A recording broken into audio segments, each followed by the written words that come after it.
Hello, hello. Testing. 1, 2, 3, 4, 5, 6, 7, 8, 9, 10. Okay.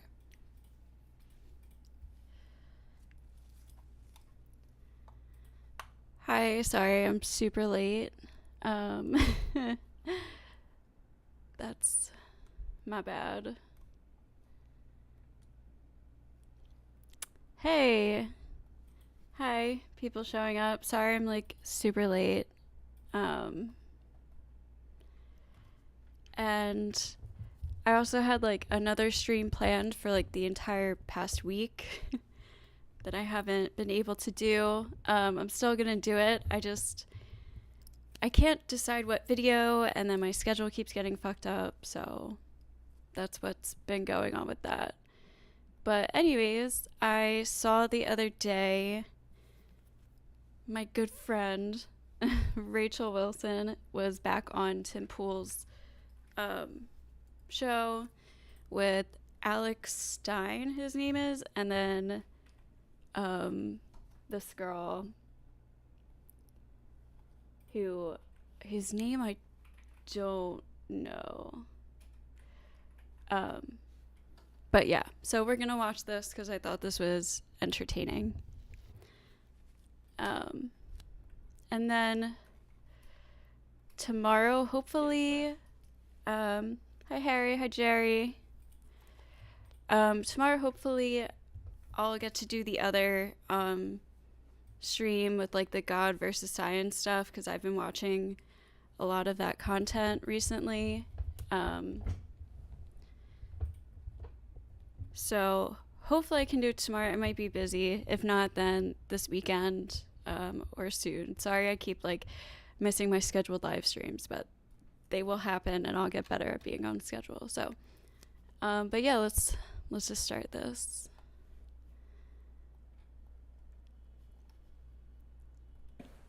Like you said, dude. Yeah. But you know, going back to what you were saying, Alex, there is a, what is it referred to? A cottage industry of hating women. Yes. And I was talking to my girlfriend about this. There exist channels that have no ethos, no ideology, and you know, there's a bunch of them. We'll leave them unnamed, but people can guess who they are. And it's like you ask these hosts, these guys, some of these women, what are your politics? And they'll just defer, like, well, I'm not, you know, I don't know. I'm just saying, because their whole thing is, I got a bunch of angry guys who watch me, and it feels good when we blame women for why they feel bad.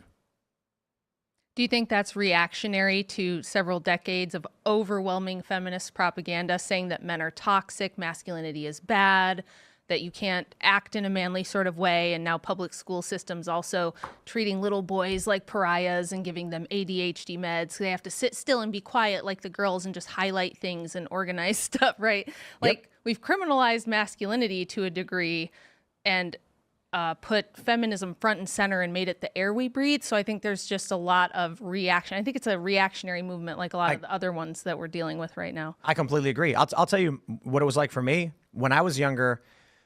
You know, I consider myself smart enough not to single out individuals, you know. I mean, wasn't feminism kind of a reactionary movement though too? Like, I mean, I'm not saying it didn't go too far the other direction, but it's the same thing. Maybe it's because where I grew up in the city or whatever. I'm not going to blame some individual for the actions of society or the group. We want to change society, but it's fascinating growing up, being completely broke, or being homeless. I'm homeless when I'm 18. Nobody will hire me. And then, so when I'm 16 and I go to all of the businesses in my neighborhood, what job can a 16-year-old guy get, right? I don't know. Clerk at a candy shop, ice cream shop, grocery store. Guess what? They don't hire guys. They just don't. It's overwhelmingly, at least when I was growing up, you go to a grocery store and say, hi, I'm looking for a job. Guess what? You find all the cashiers are girls. There are some boys, you know, I'm not saying they don't hire at all, but it was like 75-25. All of the shelving and the facing, 75-25 girls. I went to Baskin Robbins and I'm like, I need a job. Everyone there is a girl. When I turned 18, what job can I get? Manual labor? Yes. It pays nothing.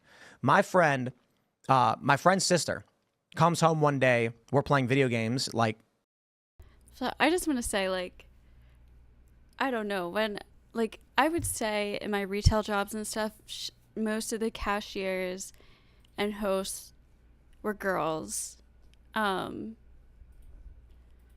But for stocking, that was 100% doing the shelves and the stocking. That was mostly guys. And that was like they always had higher starting pays too. And then I have a whole story about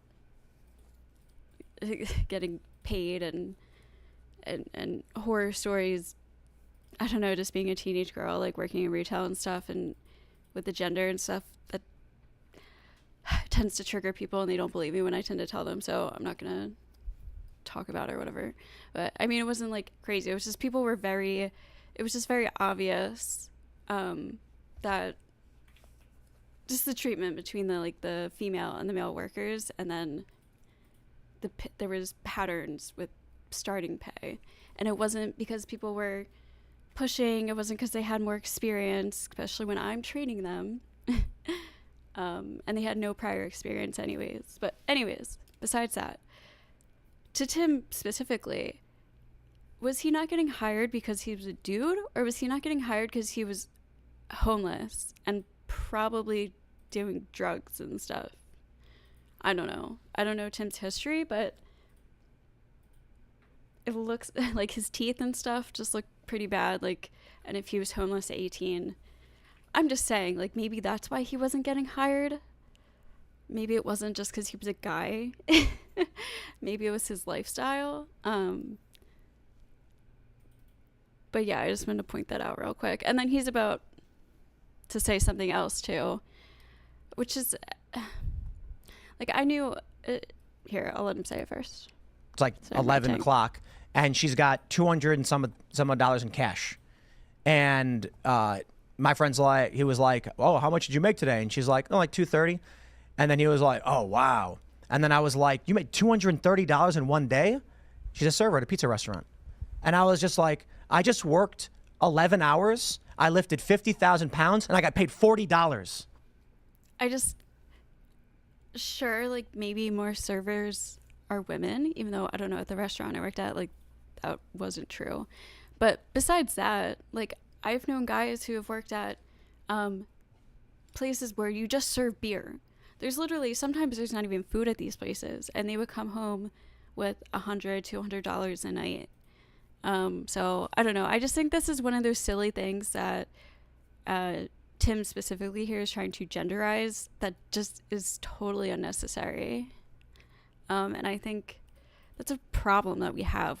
We always try to gender things that just aren't gendered. It's just like your personal experience, and you tend to just say like, oh, this happened to me because I was a guy. It was like, no, maybe it was because you're homeless, or I don't know. Like, maybe that's why you weren't hired. So it gets really frustrating then when all of that stuff is around you for these entry-level jobs, and then you are told it's your fault, you're the problem, and you have all the privilege in society. That being said, you know, when you start getting older, guys start getting older, it starts to flip. Yeah. It inverts. And for whatever reason. And then women start complaining about it. So, you know, my thesis on this is society, because of like evolution and biology, all that, values women at young ages, obviously, because having babies. Men have no value because they have no skills to provide, to protect, or, you know, protect a family or generate value. I'm sorry. I think this is total bullshit too. This whole like young teenage girls have value because they're fertile, and teenage boys have no value. They have to earn. I just think that's completely bullshit and such a stupid idea. And resources. So if you look at the scientific research, you see that a social value of men starts at the bottom, and for women it starts at the top. But what happens at 28 years old? They meet. Right. This is where women are going, hey, this is BS. My life is getting worse. And men are going, hey, things aren't so bad. Yeah. Yeah. No, I agree. You know, once I hit 30, my life did actually get better. But, you know, I also think and I guess this is different than the point you're trying to make, but to what Rachel was saying, when it comes to men and women, the digitization or the digitalization, I don't know what the word for it, the dating pool, I think that's what's making it so hard to make connections, because we said this last night on your show. With these dating. week. Oh, yes. We said it, excuse me, we said it last week on your show. The dating apps are so toxic and superficial, where people are just swiping and the girls get hit up way more than the guys. So it kind of makes men mad at women. I don't know how else to describe it, because they're sending all these messages and women are playing them. These women are getting like so many more messages. So I think like dating, in this dating world that we have, this modern dating world, is why men are starting to hate women so much. And I think that's why men like that content where women get lampooned. Yeah, I think it's a lot of what you were just saying, but also, so all of these things combine, and then you'll get a guy who has got a frustration for one reason or another, and then a YouTube channel pops up where they're like, "Did you know women be dumb?" And the guy's like, "Yeah," you know what I mean? And it's like, people got to get onto the real world. You gotta go. That, you're talking about these dating apps, and this is. Sorry, it's just really funny he said that, because as we go on throughout this video, that's such a hypocritical statement. Tim saying people just have to go into the real world. He is so out of touch with reality. I mean, even the men in his comment section are just in disbelief with him, because some of his statements are just so hypocritical, and you'll see what I'm talking about. This is why they made Bumble. Women on Tinder, they open their mailbox or inbox or whatever it's called, and 17,000 messages, and they just scroll through and look for a guy who's got an attractive picture, and then hit it and see what he says, and then respond. Men swipe on every single woman. They don't care what she looks like, and cross their fingers that one of them swipes back. Yeah. I think it's Yeah, there's 5 times more men on dating apps, specifically Tinder, than there are women. Like, there's literally just, for every guy, there's 5 women. And again, it's not a compliment, like getting swiped from a guy who's swiping right on every single girl, and he doesn't give a fuck which one replies. Like, oh, so privileged. Like, lucky me. we do have a gynocentric social order right now, which we did not have for all of prior history. And it's to have things so radically inverted in less than a century. It's not surprising to me that psychologically people don't know how to deal with that and can't keep up with it. And it's just everything about daily life is so radically different due to this massive wave of feminism. But that's how it's always been throughout history. There hasn't been one part of history that's been stagnant, where we haven't changed and like society has progressed and advanced. Like, there hasn't been one part of history where it's like 200 years prior was totally different. I mean, maybe like parts of like the late, or I guess the early BCs, like the low numbers, and like after that. I mean, I don't think so. I don't know. I just feel like history has always been, every couple centuries, like it's totally different, if not every century. So I don't know why we act like today is so special, and like This propaganda that started late 60s. The CIA funded and pushed a lot of it through the Congress for Cultural Freedom, through Operation Mockingbird. Where they pushed feminism through Mockingbird? Yes, they absolutely did. So Gloria Steinem was recruited out of Smith College to push the feminist agenda, and they used CIA money to fund Ms. Magazine and a number of other pop culture phenomenons that came out of the 70s, like the Stepford Wives movie and like the Mary Tyler Moore Show, a lot of this kind of stuff.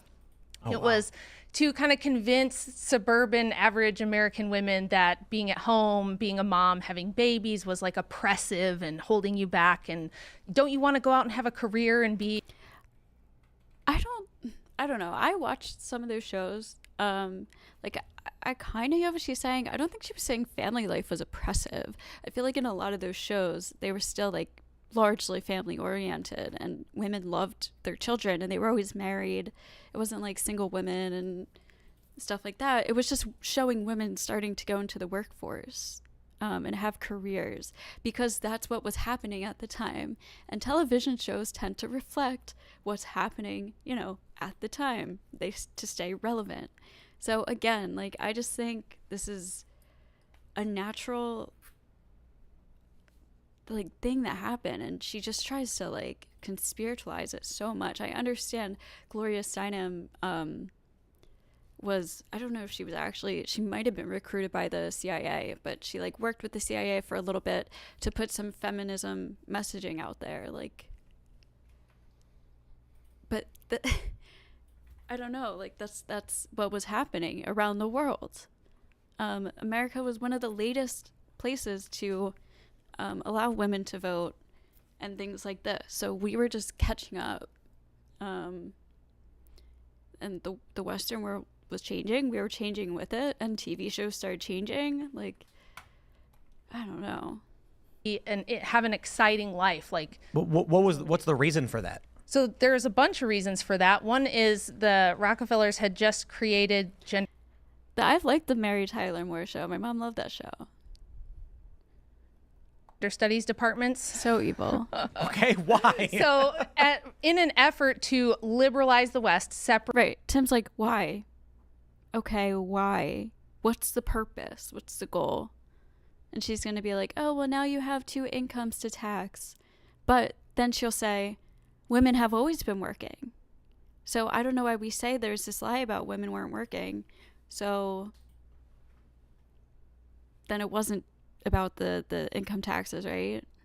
Separate it and set it apart from the Soviet Union was a big reason why the CIA was behind it. It was part of a larger culture creation effort from the CIA. To make us more communist? No, to make us more liberalized. So they but, like, they're going in the direction of communism. You're missing a major argument. Sorry, I lost it. Oh, Mary Tyler Moore came out of the Dick Van Dyke Show. They didn't want people to think Dick Van Dyke was dead or they had divorced. That would have been my argument on that. I don't know the ties between all that. But she is correct, they did make it feminist. Yeah, I get, but again, I just think that's because it was like part of what was happening at the time. Women were starting to go into the workforce, and they, they didn't have to. Their wages weren't automatically handed over to their husbands, and they could apply for credit cards and stuff like that. And TV was just keeping up with the times, like. Well, that's what ended up happening because Nelson Rockefeller chose Sandra Harding to push feminist epistemology. Standpoint theory is what it's called. It's the kind of the root of all the critical theory stuff that permeates the universities now. But the reason they liked it was because you can use standpoint theory, which says there is no objective truth, there's no objective timeline of history. We can kind of create it to be whatever we want. So that's how you get this transgender stuff. You get a lot of these, everything is a social construct, very Marxist. But the Rockefellers liked it. Transgender stuff was starting way before that. Because you can use it in whatever direction you want. So they don't really care about capitalism versus communism or West versus East. They care more about propaganda, mind control, and pushing public opinion in whatever direction they need to. That's why you'll see, like, you talk all the time about how the left and right are so different now than they were even 20 years ago. Like the pro-war version. Like, I get what she's saying. It's just like so dramatic. It's like mind control. Like, it's propaganda in a way, but like, I don't think there was an evil intent behind it, and especially not towards like trying to get rid of the churches. I'm gay and respect Rachel, and I'm conservative in a lot of ways, but don't find I have a place. Yeah, I've heard a lot of gay conservative people say that, like, they're hated by the left for being conservative, and then a lot of conservatives don't accept them because of their sexual preferences. So I hear that a lot.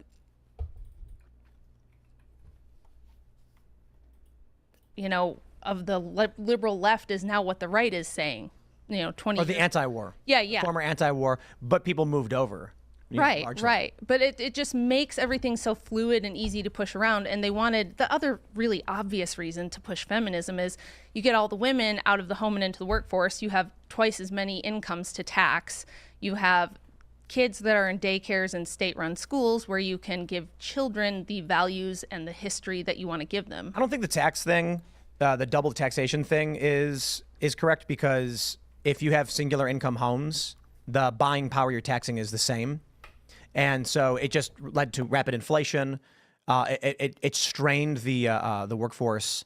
I love this. There's this graph that lefties like to show where it's like right around the end of the 70s, you see wages, you see like inflation keep going up, but wages stay the same. And they're like, what was this all about? This is because... This is something I keep saying I have to like look up too, but I've looked this up before. Women joining the workforce like in masses and how it affected the economy and inflation. And I always hear like, you know, these red pill manosphere people always saying like, oh, feminism caused inflation and all this and all that. But when I looked into it, I mean, to be fair, I only read like 2, maybe like 3 articles, probably like 2 articles. And I just like looked at them real quick, and they were saying like, no, it didn't affect inflation. And if anything, it was actually good for the economy. So I want to look into that more, because I never see them giving proof of this. And if like they show like inflation went up in the 70s, what else was going on in the 70s? I don't know. They were going after unions, and it's like, no, that's when women entered the workforce. Competition among workers doubled. Did inflation even go up? That's going to depress wages. Guaranteed. So why do you think suddenly in the 1970s we saw this huge number of women enter the workforce? Like they just organically decided they loved careerism? Or do you think it had something to do with all the propaganda telling them that you need to have an education and have your own money, because if you don't, you're vulnerable and your husband can abuse you? And But we have to get a bit more reductive, because while what you're saying is absolutely true, where does this come from? And I blame men. Weak men. Men are weak. Men continually grow weak. And an element of what's going on with the feminism, you know, like I'll mention a lot of what we're seeing is really, really bad, like no fault divorce. Just basically meant marriage is over. It's like you're dating now. That's it. You're dating with a special placard from the government, but you can just leave at any moment. That's ridiculous. Yes. And these are bad things. However, you know, all these guys that are watching these anti-women channels, my other one like, before stream. I try not to be a dick to people who want to figure out how to better their lives. Like if I see a guy going to the gym, I'm going to tell, like, and he's fat and he's overweight or whatever, and he's struggling, I'm going to be like, bro, you got this. You know what I mean? So I see these guys who are watching these channels, and part of me is just like, that's stupid. But I'm not going to hate on a guy who's actively investigating. They may not understand completely, but they're like, why is this thing happening? But I'll just put it this way. Part of what we're seeing, it's actually good. You know why? Weak men will fail, and they deserve to fail. And I will mock their failure. Well, what about Acolyte? Star Wars sucks. I mean, this does suck. Don't watch it. And where are the strong men to lift the burdens and the heavy rocks to make good stuff? So here's what I'm saying. You got a bunch of guys that are sitting online, overweight. Okay, Martina, I'm not trying to be mean. I don't know if this is a joke question, but I'm going to answer it like you're being serious, just in case. Any tips on how to be more positive? And I'm only saying it's a joke because people have been like teasing me for this. But any tips on how to be more positive with crippling social anxiety and depression from a Wiccan point of view? So, it's going to sound like, I don't want to say basic, but what helps me is, so from a Wiccan point of view, how it works is you're basically surrounding yourself with elements that have historical and scientific like connections to certain what's the word? Not like values, but like just different things. So for anxiety and depression and stuff, if you want to like absorb negativity with like there's certain stones and things like that. So I would suggest like setting up like an altar. There's certain incenses, colors, um, you know, crystals and stones, minerals, like all herbs, all different things. You can even like start drinking teas that have these certain herbs in them and stuff. You can look them up. They're easy to find. And then what you do is meditate on this. So what you're doing by surrounding yourself by these things is you're well, the belief is that these things have certain properties that will help with ailments and stuff. Just like medicine. Think about medicine. We get medicine mostly from nature and it has certain healing properties. This is metaphysical though. But beyond that, even if you don't believe in the metaphysical stuff, what it does do is you're surrounding yourself and with things that has a intentional and specific purpose and focus. So you're putting it like in your mind. And it's basically like meditating on this until it it like really comes to light. And I know it sounds like kind of like silly, but I used to have super bad social anxiety. And when I started doing this every day, like I just like writing and meditating and studying all of these elements that have these properties and stuff, it really does start to change your way of thinking and your like perspective, because you're putting so much focus and time into something. That's very interesting. I was being completely sincere. Okay, cool. I'm Buddhist. I'm Buddhist and don't carry a person's bedroom kinks. As soon as I hear another conservative talk like that, I stand up for those of different faith or preference. Yeah, I don't think it's anyone's business. People have been gay since the beginning of time. Animals are gay sometimes, obviously for like different reasons. But like it's just, I don't know why it's like, I just don't get the big deal about it.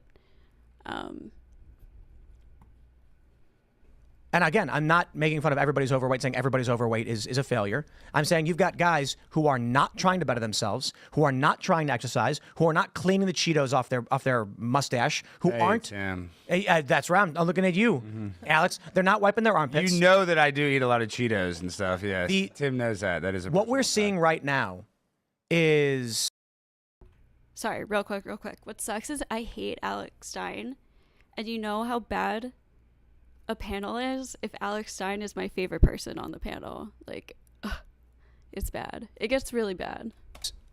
For one, we can go back 100 years, 200 years and talk about suffrage, and it was weak men across the board who kept bending the knee and could not maintain social order. They just gave up. But I look at today and I'm like, well, look, it's interesting. Maybe what's happening needs to happen. This is natural selection. Yeah. A society has emerged because men became weaker and weaker. They could not provide for what women wanted, and they could not provide stability in social order. And now you have these fractured systems where young men sit around complaining on the internet, removing themselves from the dating pool, complaining they can't get in. Meanwhile, I know dudes who are swimming in women, and they're short, and they're wealthy. Because these guys are like, here are the cards I'm holding in my hand. I am going to figure out how to maximize my capabilities with this. If, you know, you look at a lot of these channels like to highlight these. Again, like, how it started off, it sounds like good advice. It's like, yeah, I think a lot of men and women tend to like over focus and, you know, concentrate on superficial features. You know, obviously it's good to be healthy and have a job. But I feel like a lot of guys like are like, I'm not a Chad and I'll never find a girl.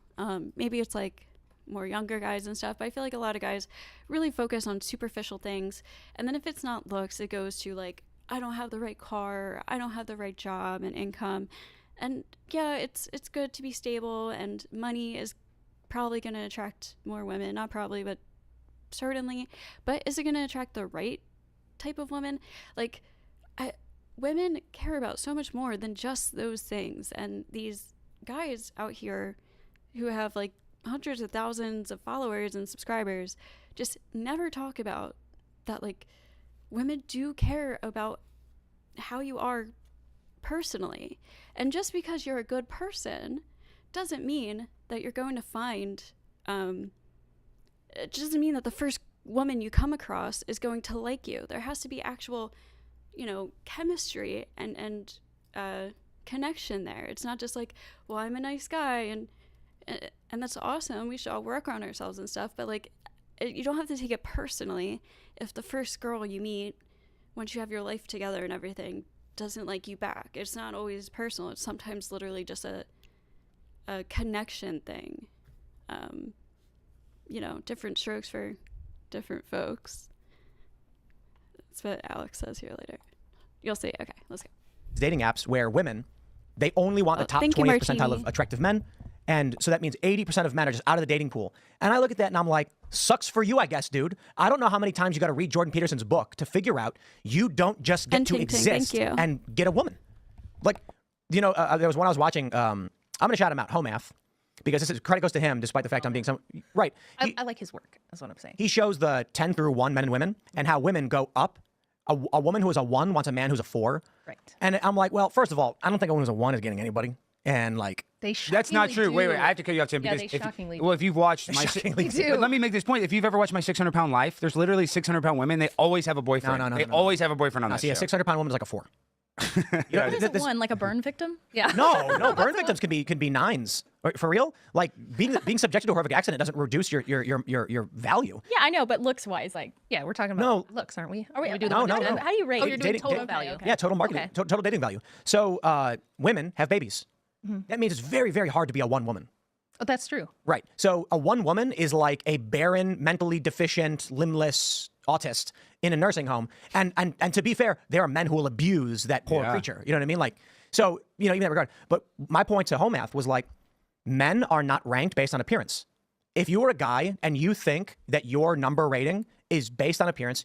Wait, I'm sorry. I just have to pause real quick because he just went, literally Rachel and the other girl, God, I don't know her name. I want to say it's like Lindsay or something, but I don't want to like call her a fake name. So I'm just going to say the other girl.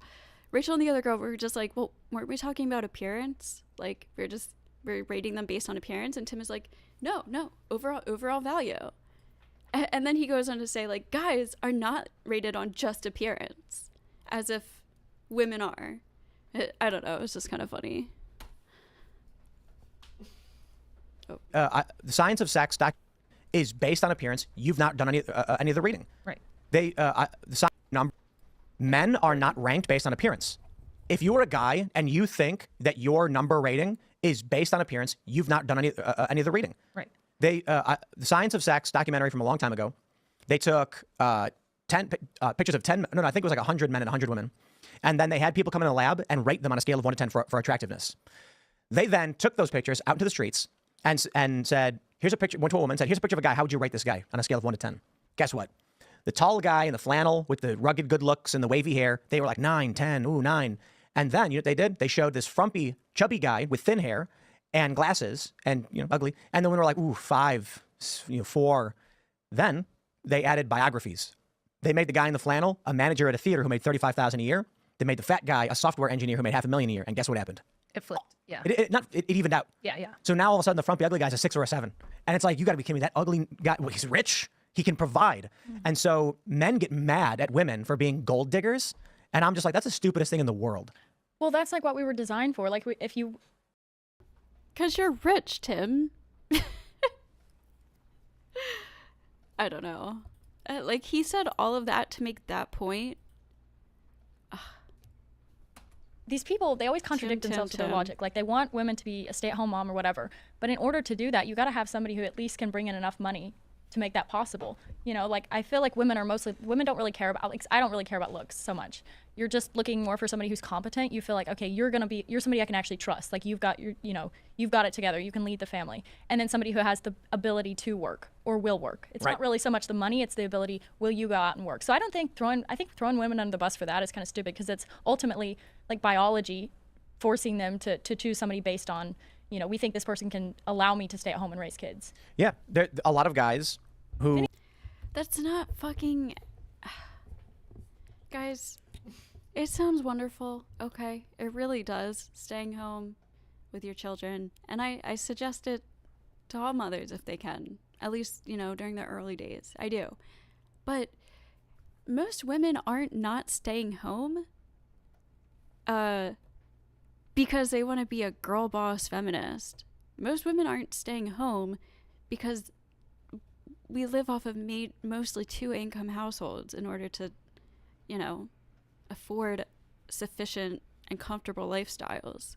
It's not this, like, I don't know, I just don't think it's this choice where women are like, I don't want to stay home to raise my, at least, like, very young children, which is why I think maternity leave would be very helpful for families and everybody in the country.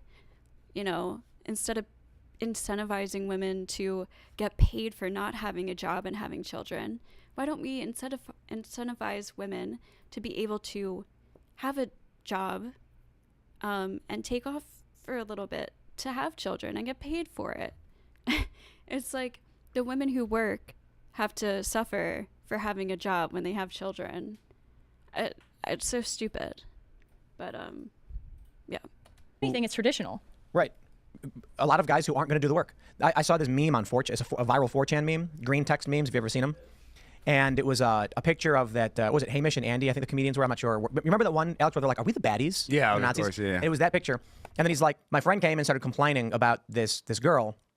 He started saying, like, you know, she has been like, she's like a gold digger. She's snooty. She's elitist. He asked her out and she refused. And she decided to date some loser guy. And then he was like, oh, wow. He's like, yeah, I hear that a lot. So he says, I decided to look up who this guy was. And he's like, he's an athlete. He's fit. He's 6 feet tall. He works at a charity helping children. And then he was like, my friend is obese, lazy, doesn't want to go to work, won't wash himself. And he was like, I think we're the bad guys. Like, yeah, like evolutionary biology and psychology. Women want to find a guy who's going to protect them from a bear. Are you that guy? Well, I think the problem we have now is that's great if women do have, like Lily said, the intention of being moms, having kids, and they want a man to provide because they're going to have a family. But the issue we've run into now is that that's not what most women want to do. The average woman is having like 1.6 children now. The average first age they have a baby is like 30 or 31. Oh my God, who was it? Was it Martini earlier who said Rachel has gone scorched earth?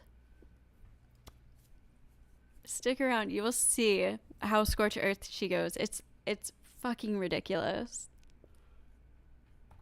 What's the average body Hold count? on. Okay, I have to spoil it. She doesn't believe in dinosaurs, okay? She doesn't believe in fucking dinosaurs. I said it. I couldn't. That's how scorched earth she's gone. She thinks dinosaur bones are all artificial and manufactured for the museums and stuff. Count, Rachel, you probably know. Oh, it varies so much depending on what surveys you look at. It could be like, some of them say like 8, some of them say a lot higher. I think it's probably higher because It's higher. They're all they lying. lie. They lie. We all know that they lie. So I don't know about the body count, but it's just like, if women wanted those things from men for the purpose of having a family, I think that's fine. But sadly, they don't seem to want to do that. Some women are gold diggers, and some guys are fucking either slut diggers or like teenager diggers. So, you know, it can be pretty bad on both sides. Like, that's not excusing gold diggers, you know, fuck them, but, you know, or get your money, whatever. So now or they wait until they're like 35 and they're like, well, now I want to have a child. And as a result, the United States for the first time has a rising maternal mortality rate due to the advanced age of first pregnancy and pregnancies in general. So it's like, we're kind of at this weird impasse where if women want men for resources, but you're also a career boss babe who has her own money and you got your own bag and you don't need a man for anything, then you can see why dating isn't working for people. We should teach. Sorry, I keep pausing this a lot. That is one thing I will say. I do have a problem with women who go out there and say, I want to be independent and, you know, be able to be financially supportive of myself and have a career and all of that. But then when it comes to finding a man, she like, it's a deal breaker if he doesn't make more money than she does. And it's like, well, the whole point of you getting a career and being financially independent, which is great, is so that you can be financially independent. So why should a guy having to make more than you matter. I understand, like, if you make a lot of money and you want somebody who makes, has at least a pretty decent job, or like, isn't just a complete bum or something. But if your whole thing is to be financially independent, then I don't think finances, when looking for a partner, should be as important.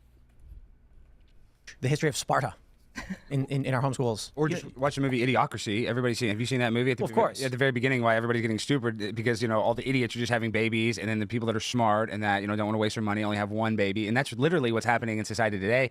And it's just Venezuelan immigrants having like 10 kids to come up to the border, and Tim and I would not have 10 kids. It's you know what they did in Sparta, right? Do you guys know about what they did in Sparta? With the babies, how they would like. Well, I don't know. I've heard that they would leave the baby out for 24 hours, and if it died, it deserved to die. Yeah. They're like, it was not strong. Yeah. Wow. They would just like leave it and walk away. But I'm not saying do that. The only way to get a headstone on your grave, if you were a man, was to die in battle, and if you were a woman, was to die in childbirth.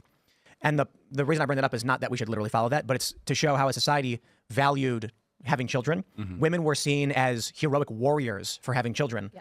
Men were worthless unless they died fighting to protect their families. Mm. And then what we have now is I blame men, because I think you said this last time you were on the show that equality.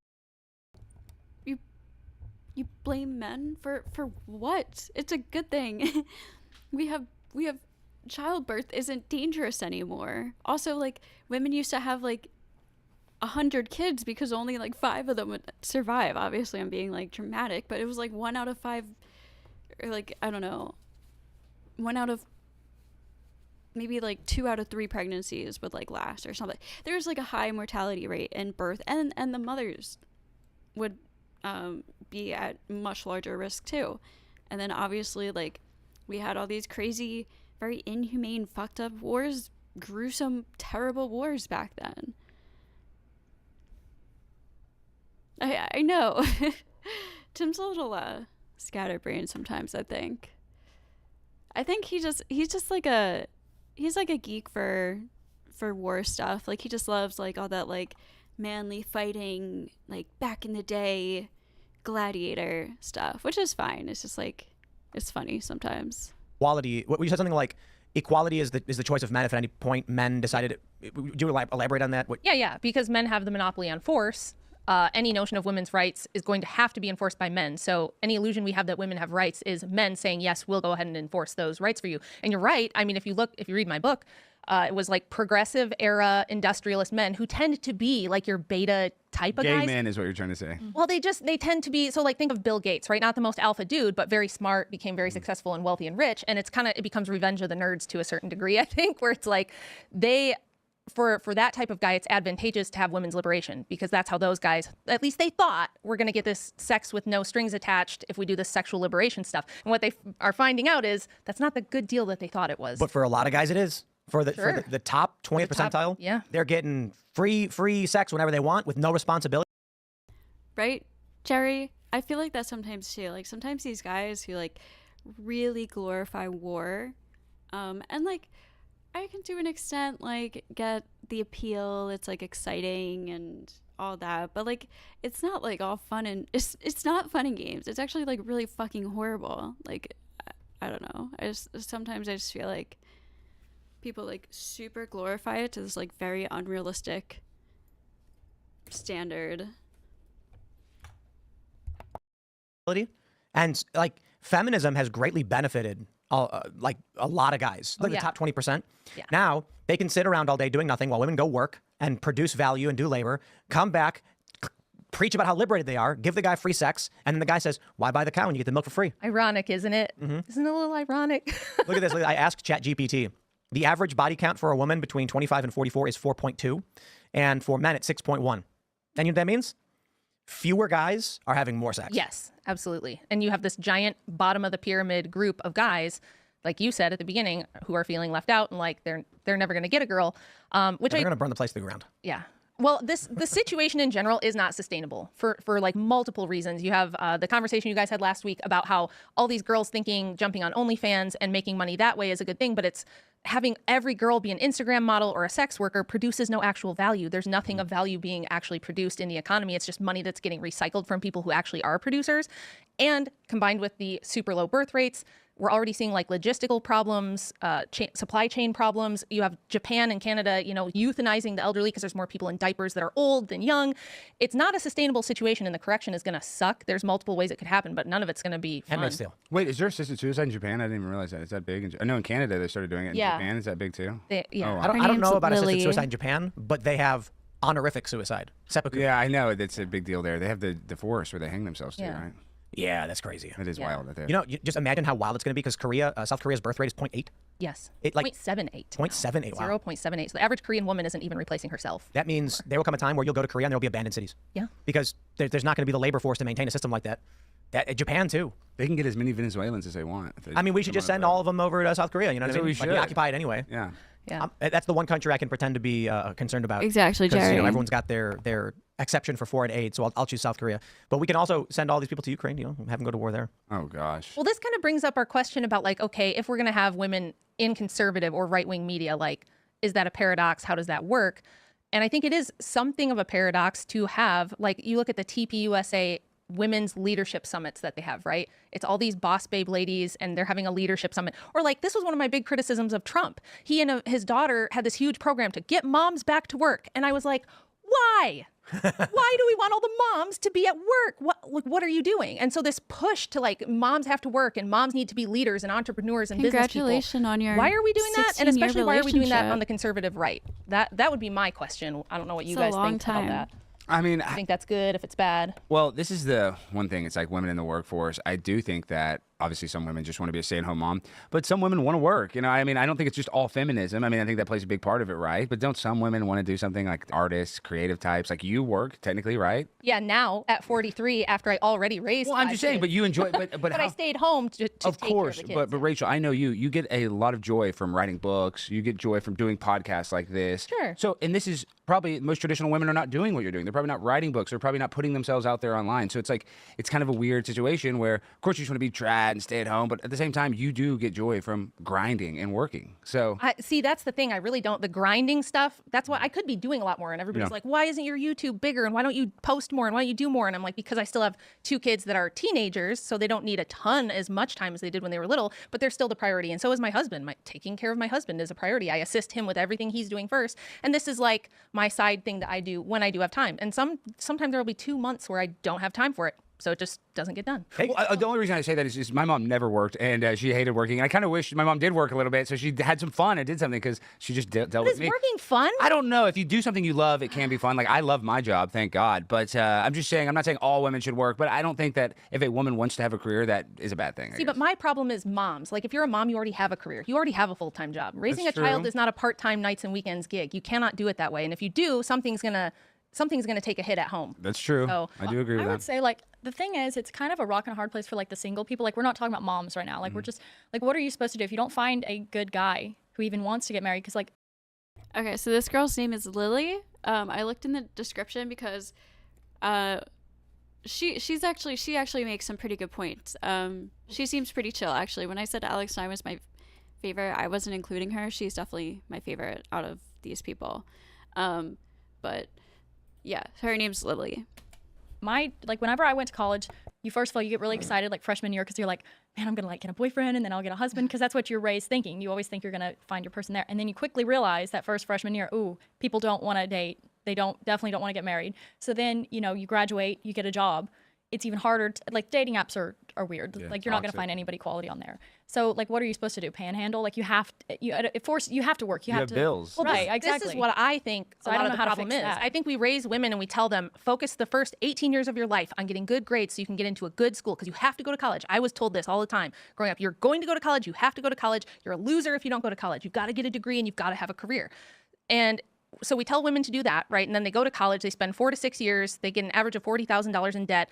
They're 22 to 24 by the time they graduate. And then you have to establish your career. You didn't just spend 23 years of your life to like suddenly stay home. So it's like, well, I got to establish my career. So they spend the next 5 to 10 years doing that. And then we expect them at 30, 32, 35 years old to suddenly like flip a switch, hurry up and get married and have a buzzer beater baby at the last second and transition to staying home. And that's super difficult for women on multiple levels. And it leads to a low birth rate and it leads to a lot of women never getting married. Well, I got to make this one point too, because I know you're going to get in. Why are buzzer beater babies bad? Aren't they good? I know, because I've had a lot of better than nothing. That's what I'm saying. Everybody's making fun of buzzer beater babies. I'm like, isn't that good? They beat a buzzer beater shot's the best shot in the game. You beat it, I mean, I would rather you have any babies at all over no babies. Yeah. Absolutely. So- but I think we give people backwards advice. I think women should be focusing their fertile years on building their family. And then once you're done with that, if you want to go off and do other things and have a career, I have friends who It's unrealistic today.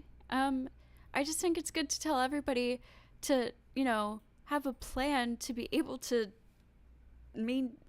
sustain themselves, take care of themselves. And like when we tell women, like, it's good to know how to take care of yourself. It's not saying like, oh, fuck men, you don't need a man, blah, blah, blah. It's just like teaching people how to fucking live, not be dependent on other people. Like, it's just so ridiculous. Saying it's backwards. Okay, how is it? You know what's really fucking backwards? Telling women to go, or girls to go get pregnant at 18 with some random dude, or I don't know, maybe another 18-year-old guy, and then worry about school after you have 3 kids and you're 20 and you're like on welfare and you have no education, you have no money. Like, yeah, smart idea, Rachel. Thanks. spent time while they were, raising their kids to go to school very part-time so that when the kids got much older and were about to leave, mom had a degree by then. And then if she wanted to go do something, in the workplace, she could. I knew a couple people, and I'll keep this. And school isn't for everybody. Some women do get married young and start a family and whatever, but I just don't think that's like the general idea we should be pushing. Like, people are having children later in life, and I don't think that's a bad thing. I don't think, I don't know, I feel like most of the women I know who have gotten pregnant got pregnant in their early, just in their 20s, like in their, I'm 28, so, but I don't know, I feel like most of the people I know have kids. Maybe not, I don't know, just like a lot of people from high school, a couple of my friends, I don't think it's this huge crisis where women, I don't know. I was a buzzer beater baby though, to be fair, but my mom's in her 60s. So that's the old generation. She had me at 36. The specifics for their privacy private. But these two people worked in the same career field, men and a woman, same age, they were friends. And they worked in entertainment. The woman got pregnant and decided she wanted to have a kid in her early 20s, and the guy kept working. 10 years later, she's got a 10-year-old daughter. Her career is exactly where it was when she got pregnant. She had a kid. She tried to keep up with it. Dude was running his own company with dozens of clients, and she was salty about it. She was jealous. She was like, I had a kid, and now this guy is doing all these really, really amazing things. And my response to her was just like, why are you mad? That's what life is. Right. My hair is bothering There will me. never be equality between men and women. Thank you. Have a legal equality? No, of course. Civil equality? No problem. I still don't believe that'll happen, but that can be written down. That's different. Right. But the idea that a man and woman who are identical in every single way, and they're working at a FedEx, right? All they got to do is stack papers and ship them out. Anybody can do that job. It's a no-brainer job. And then both decide at 22, hey, we want to have kids. The woman says, I must take time off of work to have kid. The guy says, my wife's pregnant at home. That's it. The fact that women have kids means even if the woman works through her entire pregnancy and only takes off the minimal amount of time, which is what, a couple weeks? Yeah, It's least. at least, I'm saying a couple weeks, yeah. I'm saying the extreme minimum. 2 weeks, maybe. Extreme minimum. That's still 2 weeks. The man does not have to take off. Right. Now I do think guys should take time off to help their wife with their kid. I literally know of people who had to go back to work 2 days later because they couldn't afford it, after giving birth, which is really fucking unfortunate. You know So, what I mean? But yeah, if we want to talk about birth rates and stuff, how about maternity leave to help families be able to have children and afford it? and not lose their jobs. This imbalance means that there are a lot of women, especially now with our degenerate society, where We are one of 6 countries in the entire world that does not have federal paid maternity leave, and the other countries are like, I don't know, they're just not very, they're not like first world countries. They're like islands and things like that. So it's just, I don't know. a guy will get a woman pregnant and be like, I ain't doing nothing for you, and leave. And the woman's going to be like, I can't do anything. I have a kid. I'm not getting rid of it. Well, I think we should do something more like what Sparta did, at least like Put the babies in the woods. Not put the babies in the woods. Maybe not. You only get a headstone if you die in childbirth. Okay, maybe not that extreme, but like to venerate motherhood and hold it in as high regard, and not sit, because I had this happen to me. I had people that when I had my first child at 20 were like, oh, it's such a shame. Rachel's life is over. It's over for her. She'll never recover. She'll never be anything now. It's such a shame. She's so smart and she's just going to be a mom. And I was like, excuse me, but if I went and got some great job, they're going to replace me the day after I die. Me having 5 children that I raise well is going to have a ripple effect into the future that I can't even quantify. Why do you think that's not worthy, but me having a job is? I think this would be a great bit for like Seamus Colligan and Freedom Tunes. It's like a woman on her deathbed, surrounded by all of her children and grandchildren, this room full of people, and she goes, I wish I got a better job and didn't have any of you. Yes, exactly. Like, never going to happen. Never going to happen. Well, Chelsea Handler is going to be crying her eyes out when she's alone in her cold, sterile hospital bed. But like people are trendy, you know. Oh my God, leave Chelsea Handler alone. These people hate her because she decided not to have children and she's not married. Like, why do you guys fucking care? They're so mad at her. Like, they hate her so much. And they're like, oh, she's going to be fucking miserable. She's going to die alone crying with her cats. It's like, why would you say that about somebody? Like, you don't even know her. It's wild. They care so, like, they trigger her so much. They go along Or with, she like you triggers were them. saying, you know, my mom had 5 kids and people always like gave her shit. Like, oh, how do you support your husband? Like, you're almost shamed for not working, Right. you know, and then you're weird if you've got a lot of kids. So Yes. the way to fix that is like you were saying, men have to take responsibility and actually want that, because a lot of guys now like definitely don't want to stay at home mom. Like, they expect you to work, you know, like we got to fix that. And then we also have to like fix the culture to where it's not, where it's a good thing. Like you were saying, you have to venerate the housewife. That has to be a good thing, not an. We have to make it affordable for women to be able to stay home in the first place. That's the problem. Women aren't consciously making these decisions. They're doing them because they have to. Embarrassing, shameful. Oh, you're some like hick in the woods with 10 kids. I got this great list here for all the feminists. We can rag on feminists. You guys like doing that, right? Here are the top. I do. Here are the top jobs held by women in the U.S., ranked by the highest percentage of women in those roles. Preschool and kindergarten teachers, 97% women. Speech language pathologists, 96% women. Dental hygienists, 95. Childcare workers, 94. Medical records and technicians, 93. Secretaries, 92. Nurses, 90. Vocational nurses, 89. Elementary school teachers, 81. Human resource specialists, 70%. Oh, heaven help us. These percentages are the jobs that have the most skewed percentages of men and women working in them. So there's like around 90% or more, or like 85% or more of one specific gender working in these fields. So women, like extremely female dominated careers. That's what the percentages are. I don't know where he's going. Now, among men, 90% of carpenters, 90% of carpenters are men. 90% of automotive service technicians, electricians, construction laborers, truck drivers, plumbers, pipe fitters, steam fitters, machinists, software developers, general maintenance, and first line supervisors of production and operating workers, 84% men. Yes. Oh my This is God. like, you can see Who would have thought? That's crazy. the polarization. Now, here's the best part. I said list the jobs with the highest rate of mortality with the percentage of men and women in that job. Logging workers, 135.9 deaths per 100,000, 97% men. Fishing and hunting workers, 86 deaths per 100,000, 98% men. Aircraft pilots, 95% men. Roofers, 99% men. Refuse collectors, 95% men. Drivers and truck drivers, 94. Farmers and ranchers, 92%. Structural and ironwork and steel workers, 99%. Construction laborers, 96%. Ground maintenance, 95%. All of the top 10 jobs with the highest mortality, ranked from highest mortality to lowest, only in the top 10, are all 95+% male jobs. Yes.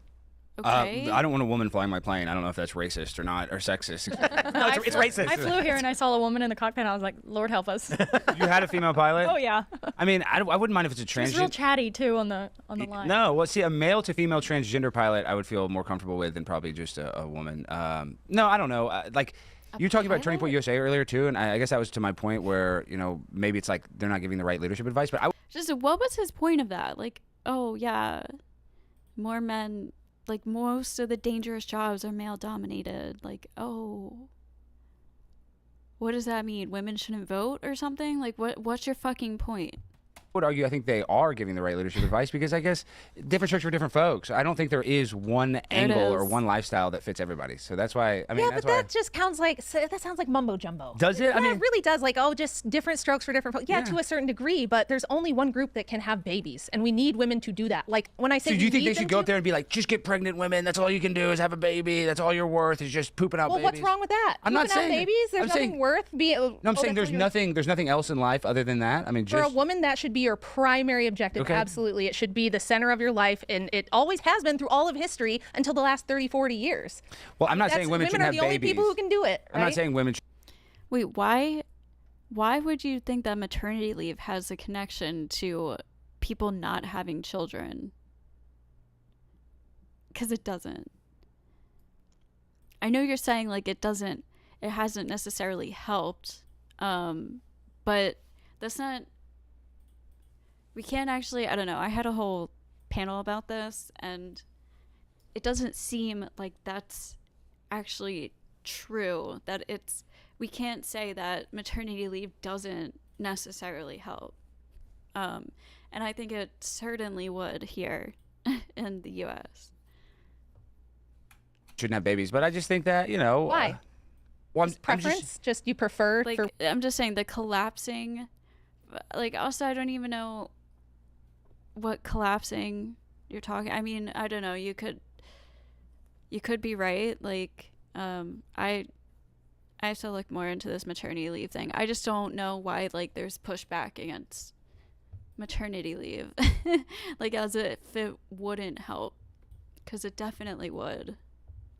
for women to be able to like do stuff. I mean, I think. No, I'm just saying women, if their main goal wants to be having babies, they should. If their main goal wants to be writing books or being content creators, they can do that too. I mean, so just like do whatever.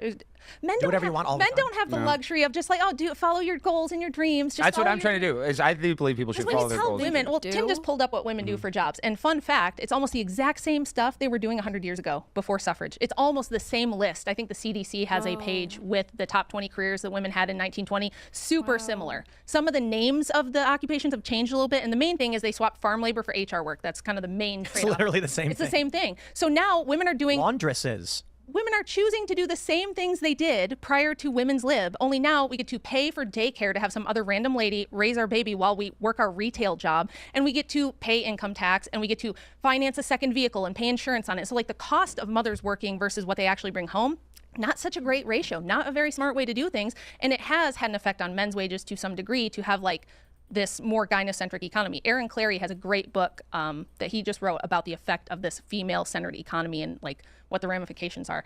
So, I mean, It's a self-correcting force, though. Well, this is the point I guess I'm trying to make is obviously I think women, it's so important that they do get pregnant and have babies. But like in the black community, we've created a system where women get rewarded for having babies out of wedlock. And so they're just having babies just to get more social services. And in that sense, I don't think that's great. I don't think that's smart. Well, I don't necessarily agree with that entirely. The highest rates of abortion are in the black community. Yeah, but I know that might be a stat, but I know a lot of black people, I feel like they never get abortions. but out of wedlock births and welfare spending, if you plot them on a graph from 1960 to now, they go up like this in tandem with each other. And why do we have so many out of wedlock births? Because feminism pushed birth control, abortion, no-fault divorce, sex out of wedlock as liberation. Hey, ladies, you should be having sex outside of marriage because that's freeing, it's liberating. You should be like the guys, you should stack bodies. Women we wouldn't have have always that been if it doing wasn't that. for feminism. Okay, women have always been fucking hoes. Just So. And that's why there's so many OnlyFans, though, is because there's not that nuclear family. And so these women have daddy issues. they just weren't telling everybody about it, especially not on the internet. They weren't bragging about it.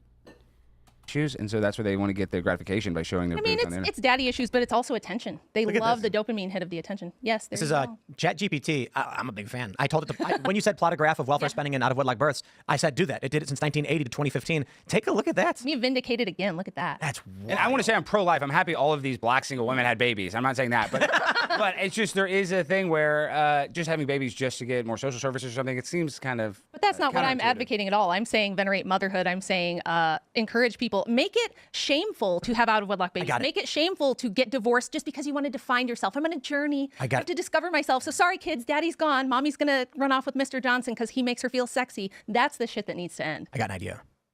It's an award ceremony, and it's called The Mommies. There you go. And it is categories of best moms, and the moms come on stage and get awards. They kind of did that in the Soviet Union. So in the Soviet Union, the Bolsheviks made abortion legal and paid for in state hospitals for the first time in world history.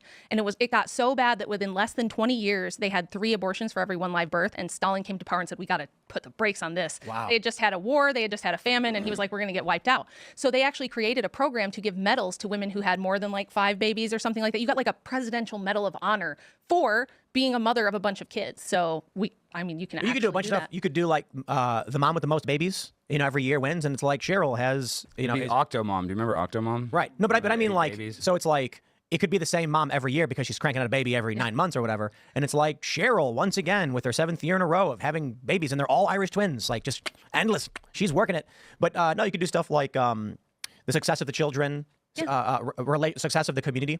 So it's like a mom who raised kids and like does soccer practice or something and help things like that. Not just runs the homeschool co-op. And right. And in this co-op, we've seen testing rates hit the 99th percentile among all of the kids, and everyone's clapping and cheering. I'm not trying to throw salt on this, but what a boring award show. I mean, who wants to watch what the the mommies? fuck? Women. Who want, and yeah. Would you watch the mommies? I would. Hell yeah. I would. All women would. You know I'd why? be in there competing. Because women watch what TikTok tells them to watch. True. Because women are social, women are subjective, men are objective.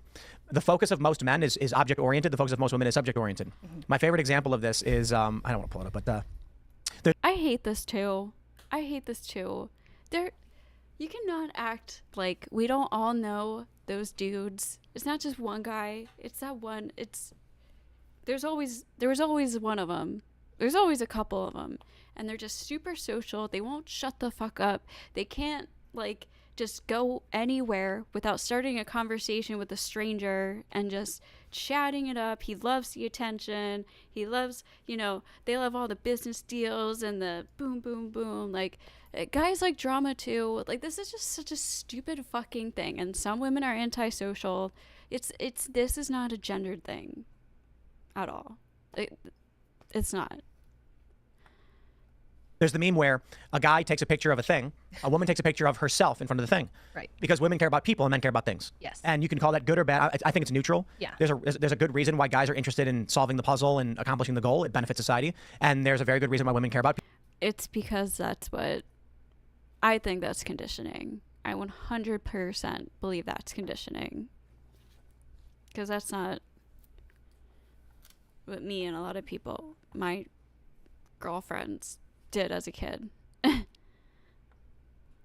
People. You need to care about people and you make them, right? So, I think if you made the mommies and then Instagram made that a pop-up in everyone's feed, women would love it. They would take their cues from what society deemed positive and effective. So a good example of this is the young teenage girls who developed Tourette syndrome. You guys hear this story? Yes.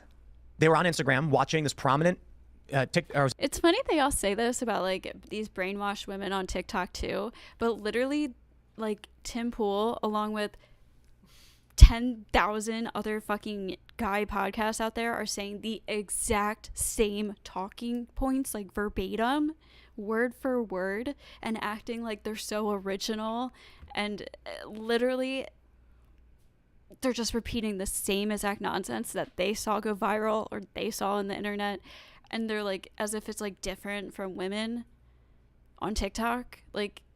They're doing the exact same fucking thing.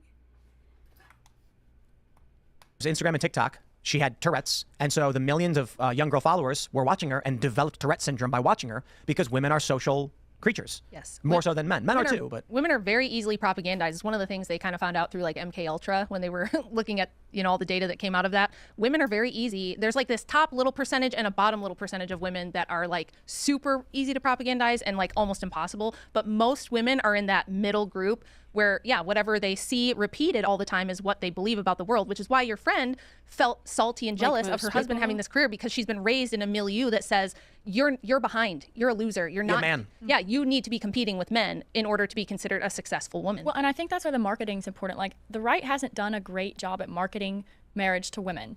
You know what I mean? Like, there's these fringe groups of, or to men, or they literally just tell men that if they get married, they're gonna get quote unquote divorce raped. Your wife is gonna cheat on you. She doesn't care about you. She just wants your money and your things. She's gonna take your children so you can never see them. She's gonna falsely accuse you of sexual abuse. So don't get married. This is what's gonna happen. So, I agree they don't market it to women very well, but they're not marketing it to men. Well, they're just not marketing it at all. That's one of my problems. It's like, I think for a lot of these, especially like the dating guru, the dating coaches, and those kind of shows, they teach men about these awful women and these women to avoid. Fair, that's fine. I think that's fair, but they're not showing them at all like how to like the good women, the good relationships. They're not bringing married couples on their show and having them talk about their married life and their happy marriage and stuff. Sometimes they bring married couples on their show, and then those married couples, or the guy from the couple or the female from the couple, will be like, oh, marriage sucks. Rachel and Andrew Wilson are an example of this. Candace Owens is an example of that.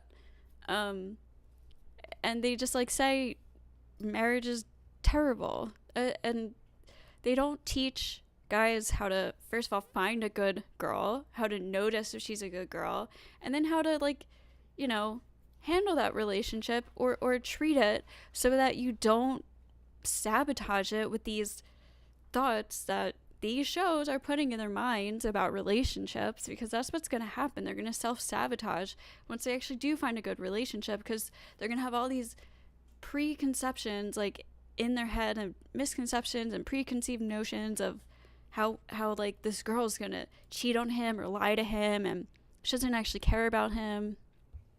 I don't know, the red pill movement maybe, they kind of don't make it very appealing. Like, say you're marketing a product. You can have the best product ever, but if you do a terrible job marketing it and advertising it to people, no matter how great the product is, nobody's going to want to buy it. Like, if you make marriage out like, no, you just stay home and you have kids and you have no life and you just serve your man, if you say it like that, obviously that doesn't sound very appealing. But if you're like, this is liberating. You get to stay at home, you get to have your baby. This is a really good point too. I actually love this point that she made. Like, these channels are trying to, get women to be wifey types and stuff, but then they tell her like, oh, well, you just have to be a subservient, obedient, just like do what I say, sex when I want. You don't have a say, and you're dumb because you're a girl. So do you want to marry me? Like, that doesn't sound appealing at all. She makes a really good point here. I'm going to go back so you can hear it again in its full glory. Job marketing it and advertising it to people, no matter how great the product is, nobody's going to want to buy it. Like, if you make marriage out like, no, you just stay home, you have kids and you have no life and you just serve your man, if you say it like that, obviously that doesn't sound very appealing. But if you're like, this is liberating. You get to stay at home, you get to have your babies, you get to have your life, you get to have fun with your kids. I think that's a big deal. Like, we're not doing a great job marketing traditional marriage to people. And you're not going to get in a lot of, like, college girls are not going to go for that, I do love these videos from these women who are like, I've been working for 3 years. I hate this. Work sucks. I want to stay home. And it's like, you did have that before. But there was one viral video several years ago where a woman, she's like 23, and she was like, why am I at work? Why feminists, I don't know if you guys remember this video. She's like, feminism ruined everything. We used to get to stay home with our kids and just watch TV and cook food, and the guys did all of the work for us. And it's like, used to. Yeah, that's right. Yeah. And guys are pissed about it too. Yeah. But guys like going and chopping wood with high mortality rate risk. Right. Guys like doing it. And then they want to come home and they want to feel comfortable and relaxed with a beautiful woman and their family. And I can't speak for women. But I'd be willing to bet they don't want to be out chopping lumber. That's why none of them are working that job. Exactly. Well, the dream that feminism sells to women is that you're going to go to college and you're going to become a boss babe. You're going to either have your corner window office where you are flying to Paris to close the deal over brunch, right? Or you're going to be Taylor Swift or Beyonce and you're going to have an empire and be like a boss babe. You're going to be Kylie Jenner and have this really successful cosmetic company. And as we saw, that's not what happens for most women. Most women end up being a retail manager or, you know, an administrative clerk of some kind or something like that. And we're supposed to think that's cool and better than being a mom. But this is why, if we're going to talk about having conservative women or right, and like most people end up having kind of like mediocre regular jobs. Lots of people hate their jobs. Some people, you know, they don't mind it, but it's not like I don't know, especially gratifying work or something. That's just a part of life. Like, I don't think women are actively like, I just want to work and not have kids just because I want to work. It's just like that's what's happening. We need to be able to financially support ourselves. It's just not smart or safe, not like physically, but just like it's just not a smart plan to expect to find a guy to marry at 18 and have him take care of you for the rest of your life and have no back. Like it's stupid. It's unrealistic. I don't even know why we're talking about it, to be honest. Women in media, I think they should be promoting family, marriage, motherhood. I don't think we need a women's leadership conference because I personally think men should be the leaders. Like, yeah, if you want to promote marriage and motherhood, then do it. And do it like how Lily said. You don't have to like put women down. Like, doing the leading, especially in politics. I don't want female leadership in politics personally. I don't know how you guys feel about that, but I see the TPUSA Women's Leadership Summit and I'm like, it's a bunch of pantsuit boss girls. Most of them have no kids. Most of them aren't married. And they're going to do what for us on the right wing? I don't know. I plotted a graph out of wedlock births and women in the workplace. Yep. I bet, and obviously you do the same thing with welfare spending and women in the workplace. You see the same thing. Yes. Yeah. And the number one correlate for low birth rates is women in higher education. Around the world, the more you push women into university, the lower the birth rate goes. And it doesn't matter what culture, it doesn't matter what country. It's just the way that it works. You can only focus on one thing. You can't do it all. And that's what we tell women. Oh, you can be educated and you can have a career and you can be a full-time mom, and you just can't. You're only one person. And I think that's why women are so stressed out. 26% of all American women are on at least one psychiatric drug. Higher rates of 26%. Like, let's see. Rate of percentages of Americans on psychiatric drug.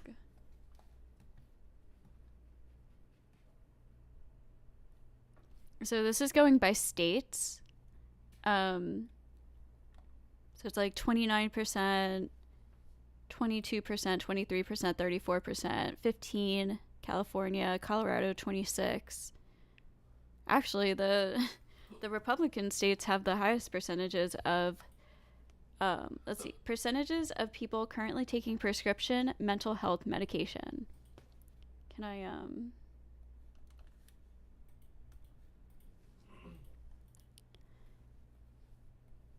Okay, so Alabama 29, Alaska 22, Arkansas 34, California 15, Hawaii 13. That's where I want to live.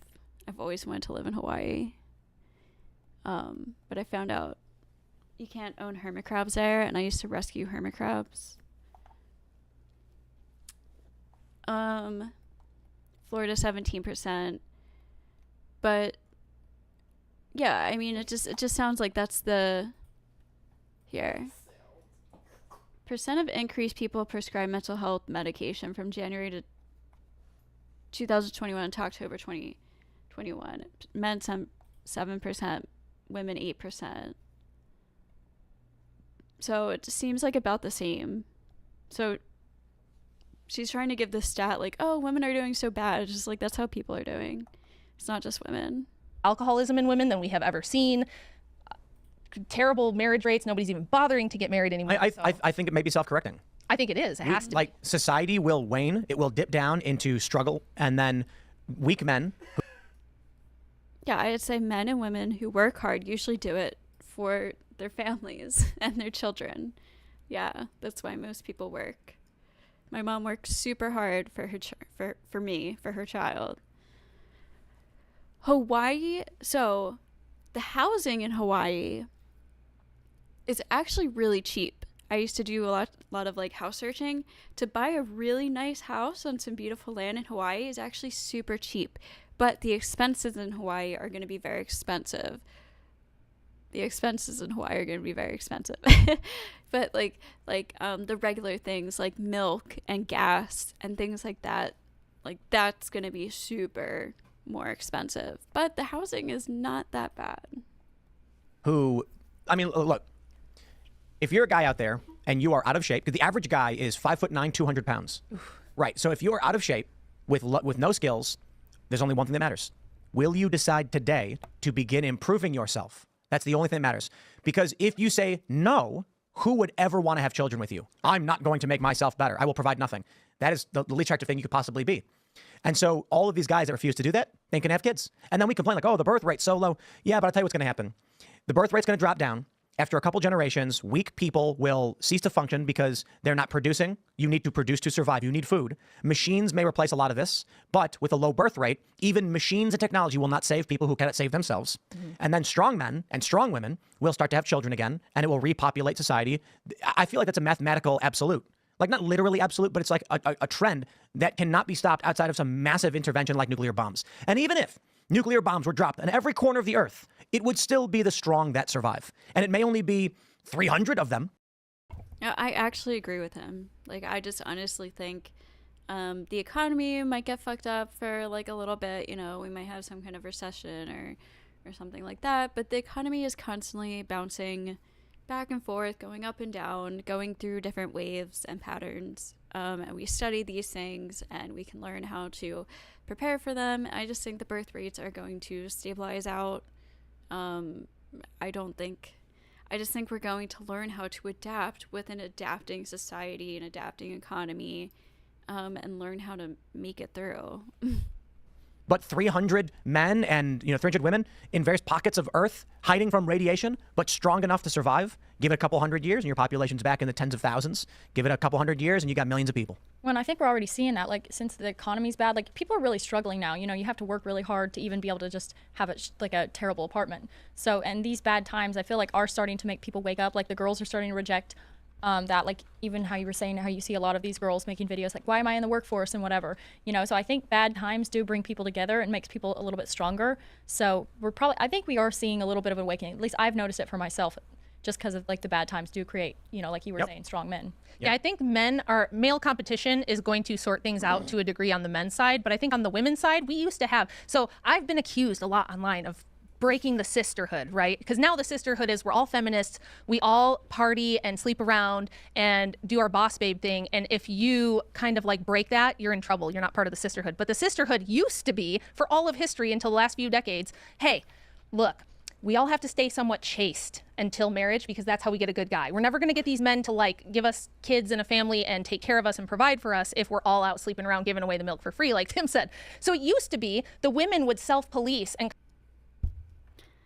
everything I've heard about the 20s sounded like it was a giant sex fest to me, honestly.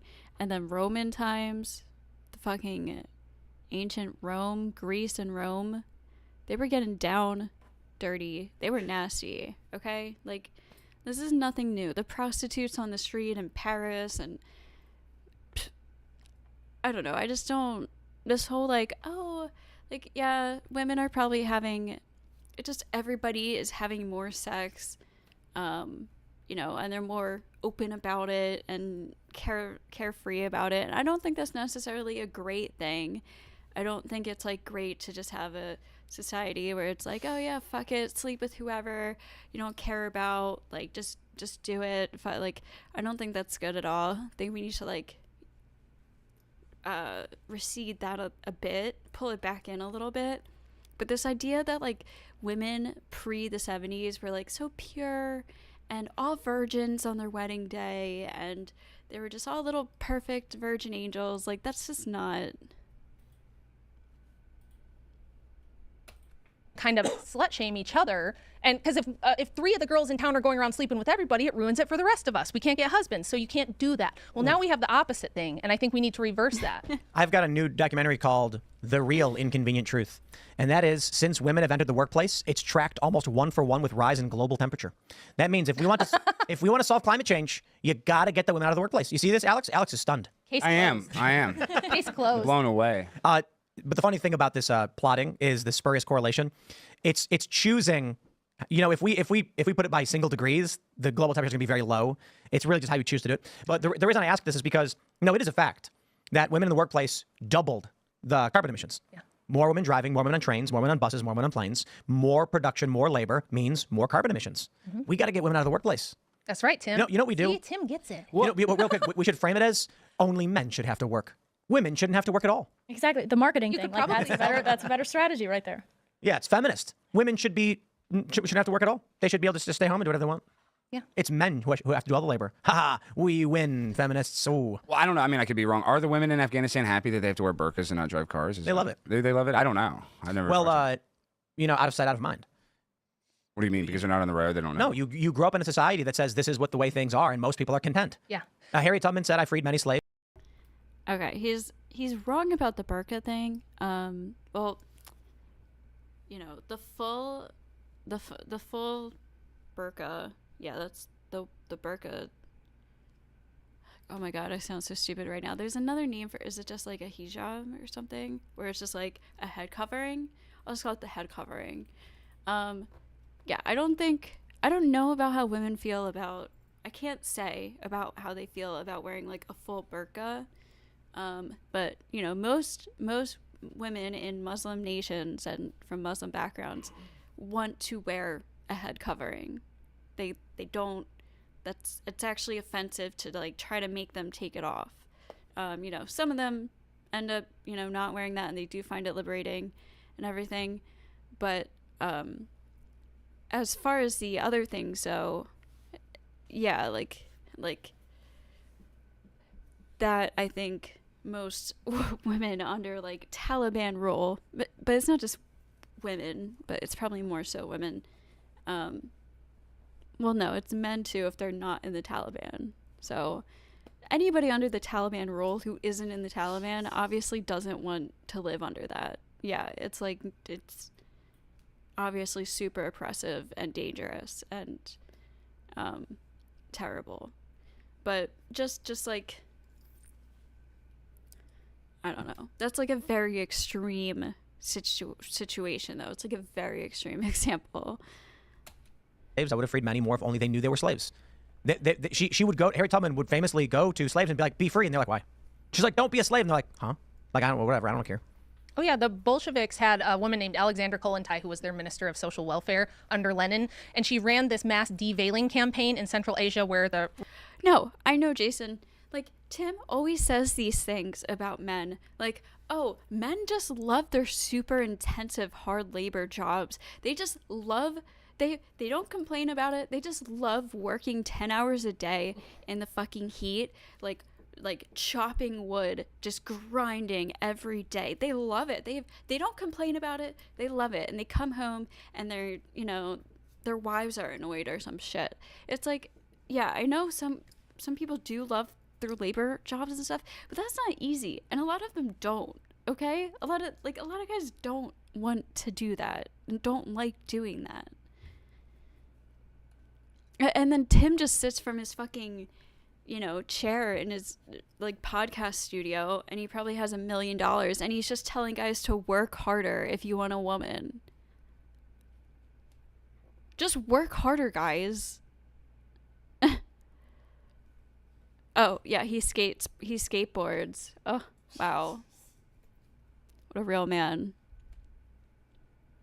Russian Empire still ruled at the time, so they went to like Kazakhstan and different places where it was majority Muslim and all the women were veiled. And they tried to convince them to take their veils and their burqas off in the name of liberation. And it was disastrous. Yeah, my dad was he still does construction, but he started construction when he was 19 and he worked till he retired at 65 or something. And he loves construction, right? He loves carpentry. He likes it. He loves it. But like that shit was not easy. Like he had a fucking midlife crisis because of it. Like that shit's not super enjoyable all the time. It had such a massive failure rate. The women didn't want it. The few women who did it got like beaten, things like this. So like they shamed her out of there. Like they kicked her out. They didn't want her or her silly program in their country at all. They completely rejected it. And she was like, I don't understand. I'm helping you. I'm liberating you. And they didn't want any part of it. Elizabeth Cady Stanton and Susan B. Anthony in their memoirs both said that the primary obstacle to suffrage was not men at all, but women. Women were too content. It wasn't because women liked being enslaved. It was because they said, we already have everything we want under male suffrage. We can. When I did my research for this, I did not see this at all. Okay. Yes, there were anti-suffragists.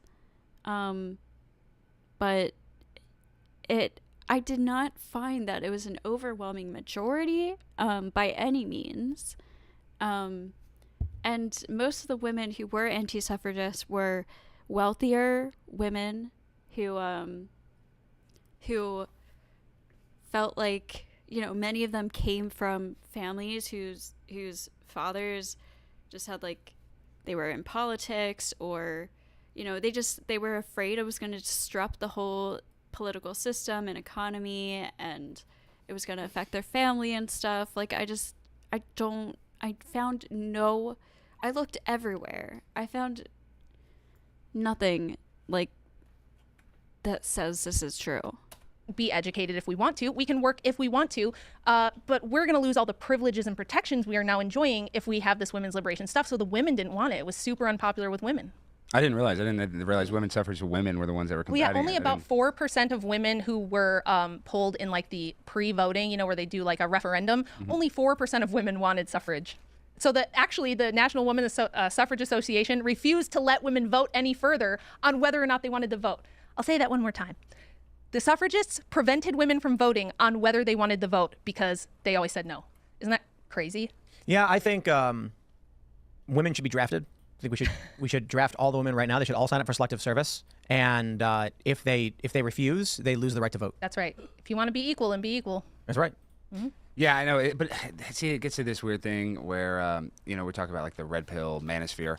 And I mentioned this earlier where there was a video of Dana White hitting his wife, and they were like drunk in Mexico. And I tweeted, I'm like, this is disgusting. And I got so much hate from conservatives, like equal rights, equal lefts.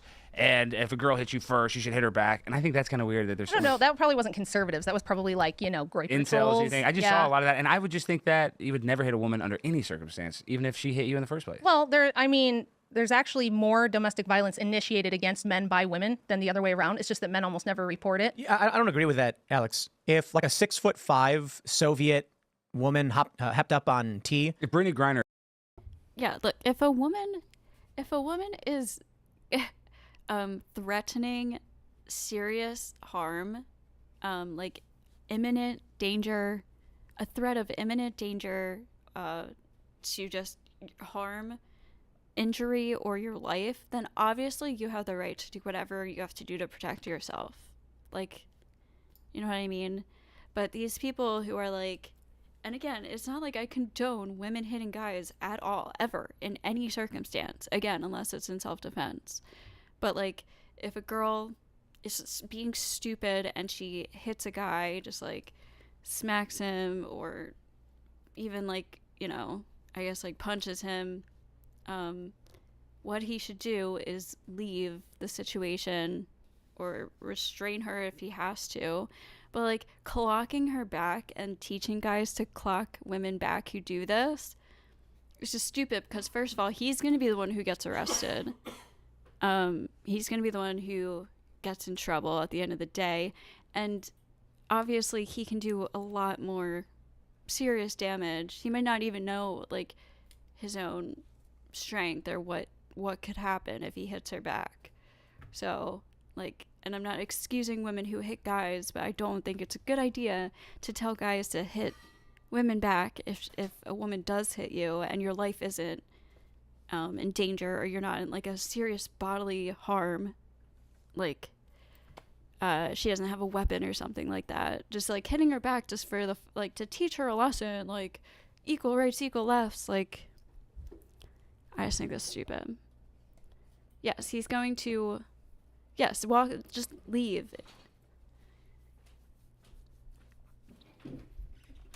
Or hit me, I would still wouldn't hit Brittany Griner back. But how tall are you? 6'1"? I'm 6'4". You're 6'4"? Yeah. Oh my God.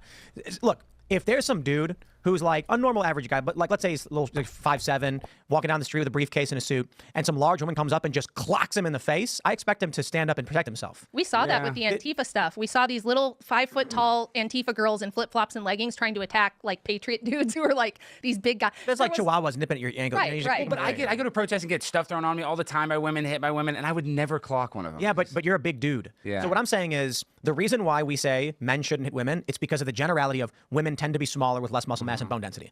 But so I agree. If there's a 5'5" woman who weighs 100 pounds and she hits me in the arm, I ain't gonna cry about it. I'm gonna be like, lady, nice try.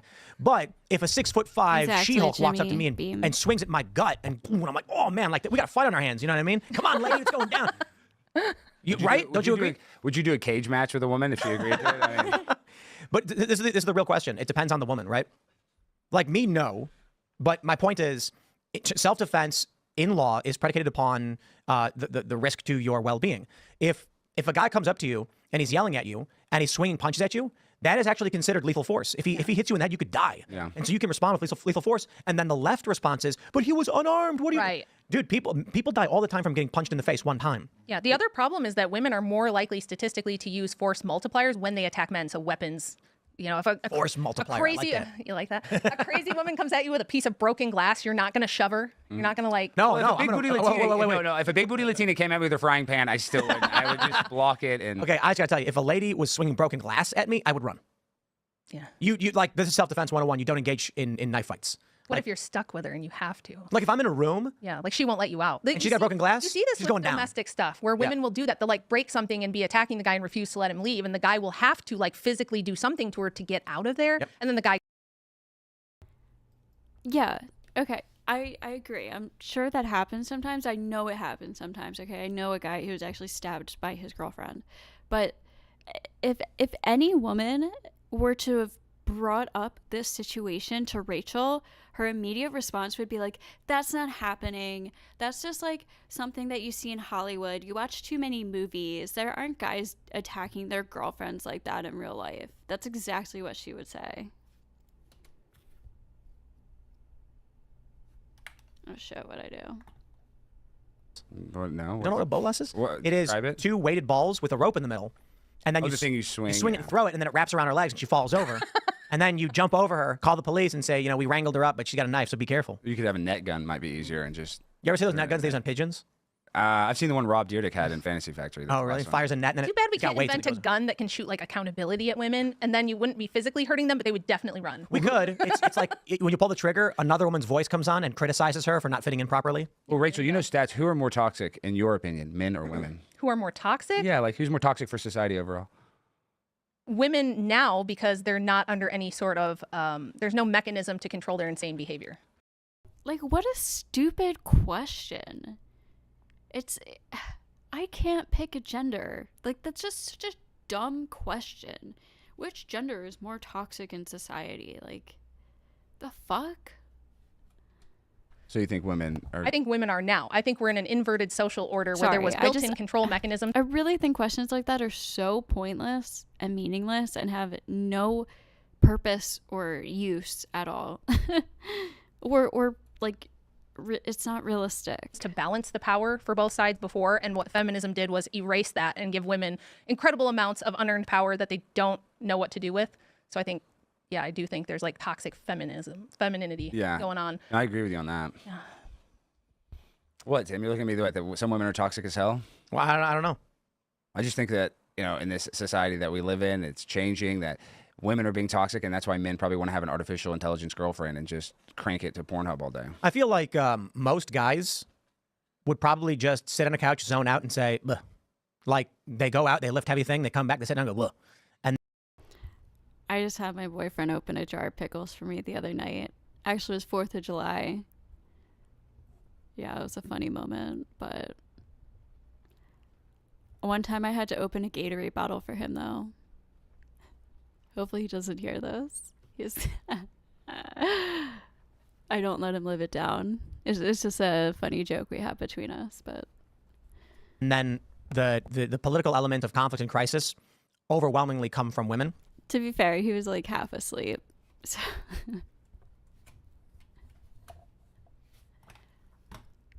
And I'm not saying that women are the cause of wars. What I'm saying is that women are social and men are less social. So you're more likely going to get a woman saying, I want these things to change. And then you're probably, I mean, this is the trope, right? The Al Bundy sits on the couch and the wife says, I want these things done. And the guy goes, oh, here we go. Like, okay, I'm going to go do it. I have to do this. This is my job. I just think this, probably a better way to put it, because that might sound accusatory of women, is the driving force of society is women, not men. Well, what was it? Women were approved for credit cards later than men. Isn't that how it works? So is that That's the way it should be. Is that how it should be? That Yes, women we talked shouldn't about have... that last time I was here. You got to be careful, Alex. We're gonna have to start calling you simp on a blimp. I am. Have you never heard that? I get accused of being a simp all letting women have credit cards. Did you know if you think it's cool that women should have credit cards, it means you're a simp? I just learned that. I had no idea. That's crazy. I thought most guys were cool with women having credit cards.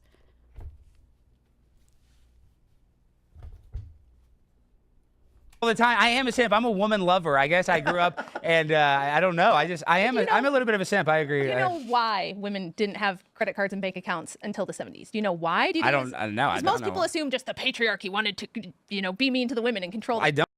Because any woman who worked who had a husband, all of her wages would immediately go into her husband's name, because women couldn't have bank accounts, and women were thought of feeble-minded, hysterical creatures who couldn't, take responsibility for their own personal finances.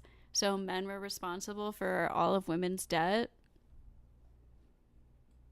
I thought we wanted to shoot women with accountability. So, oh, by the way, guess who has more credit card debt? Men. Men have more debt in every single category except for student loan debt.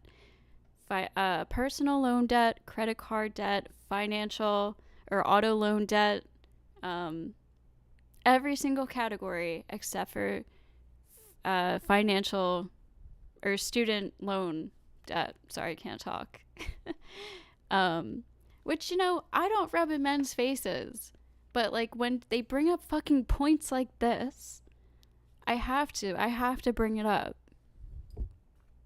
I don't know why. So the reason why is because women couldn't legally be held liable for family debts or for racking up, credit charges or something. So everything Really? only men could legally be held liable for the needs of But the you could family. buy a house before. Women could buy houses before 1970. Yeah, they could, but as far as like providing for the family and things like that, so there's this suffrage poster I always post to social media from New York from like 1912 or something, where it showed privileges for women under suffrage, and it said that in the state of New York, prior to suffrage, only men could be held liable for debt in a marriage. And even if the True, and I would say most student loan debt is good debt. woman came in with money, so say you were an heiress and you married like a middle class guy, even if that was the case, you came in with your own money, it was still considered your money. And so if you owed money, so say you opened a credit account at Bloomingdale's in New York, and the wife ran up charges at Bloomingdale's, she couldn't be held liable for the debt, only the husband could. So that's the reason they didn't have it in their name, but they were usually authorized users on all their husbands' accounts. I think it's simple. I think it should be, we need to pass a law that says what we're going to do is the federal government is going to deploy No, we don't. individuals I don't know what this law is he's about to say, but no, we don't need to pass it. into gonna the be hearts of every stupid. major voting jurisdiction, and they're going to ask people if they support women's suffrage. We'll have a referendum on it, and if the answer is no, we do away with it. Right? That's democracy, right? But here's the funny thing: I guarantee you, if you went door to door and said, "Would you support ending women's suffrage?" You're going to get 65% yes. Yeah. And you know why? Because they think it means suffering. Suffering. They don't know what it means. My point is, and so I'm not saying everyone's going to be like, yes, no voting for women. They're going to be like, women are suffering. We should get rid of that. Yeah. Because people have already done this. They go to Times Square and they're like, would you help us end women's suffrage? And they go, oh wow, Yeah, yeah, sure. sure. Uh-huh. Yep.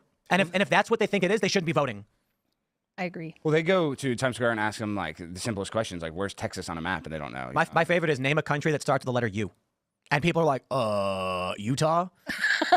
Like, okay, look, those are edited because 90% of people are going to be like, the USA? What's the question? Like, When my kids don't want to do their homeschool work, I make them I thought of Uganda.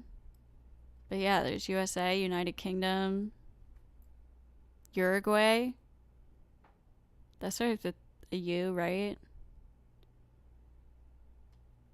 Watch the video of Miss North Carolina trying to answer the question about maps. Do you guys remember that? What was that one? Oh, it's the pretty blonde Miss America girl. If you Google it, she'll.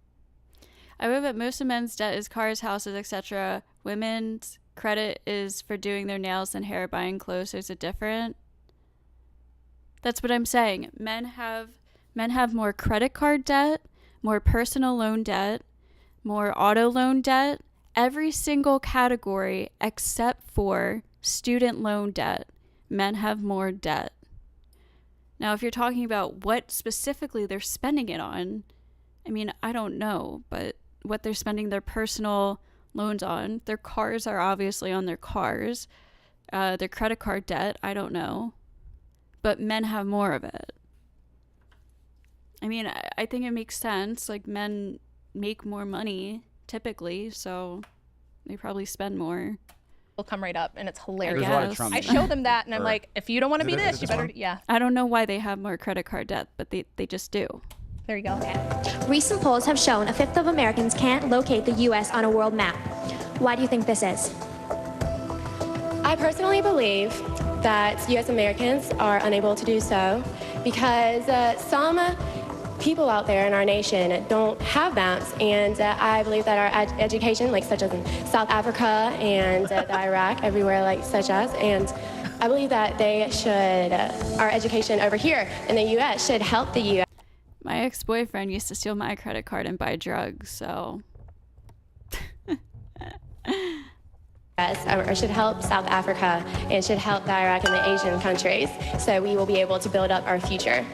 Sounds like Joe Biden. Well, that's the meme. They're editing that clip into Joe Biden's spot on the debate. Yeah, that meme's going around like crazy. So yeah, when my kids don't want to do their schoolwork, I'm like, you want to sound like that? Well, I guess I am a simp because I love that. Like, I loved every bit of that she didn't know. Like, I thought that makes me like her. Well, that's she's attractive. She's not too smart, so she's probably easy to deal with. I mean, No, it's that's like the perfect woman. Like, so Crazy hot matrix still is a thing. There was I think it was OkCupid data from like 20 years ago. No, it wasn't OkCupid. This was might have been Science of Sex. They showed pictures of women to men, and this one's gonna piss you guys off.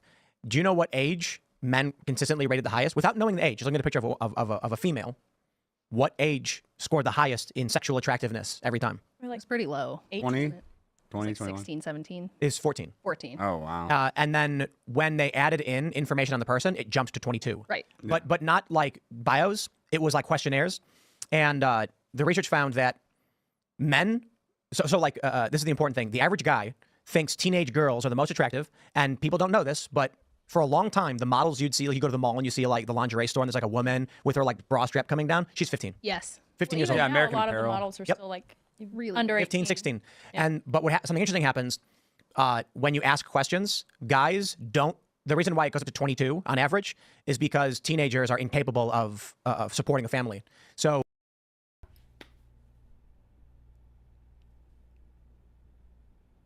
That's why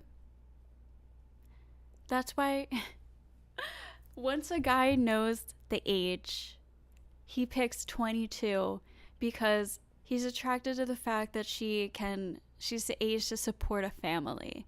No, come on, that's fucking bullshit.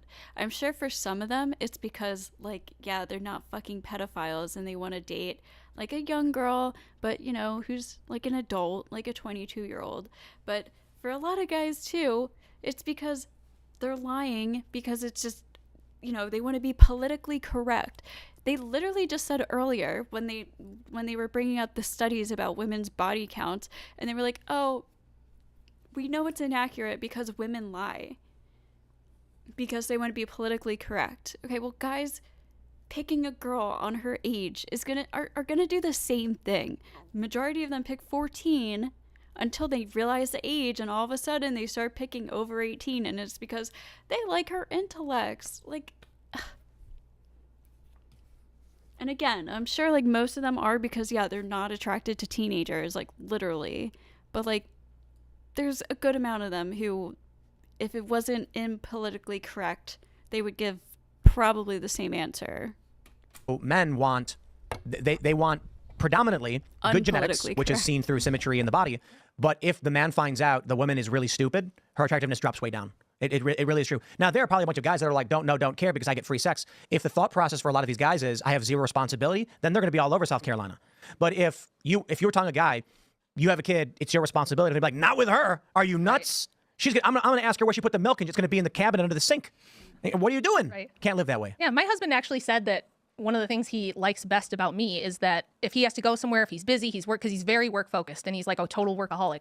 But he's like, look, you're very competent and I don't worry. Like, I don't worry about, having to be focused on work because I know that you can handle everything and you've got it down. So I think that's a big draw. I think it's really helpful, but we're what's the crazy hot Matrix video?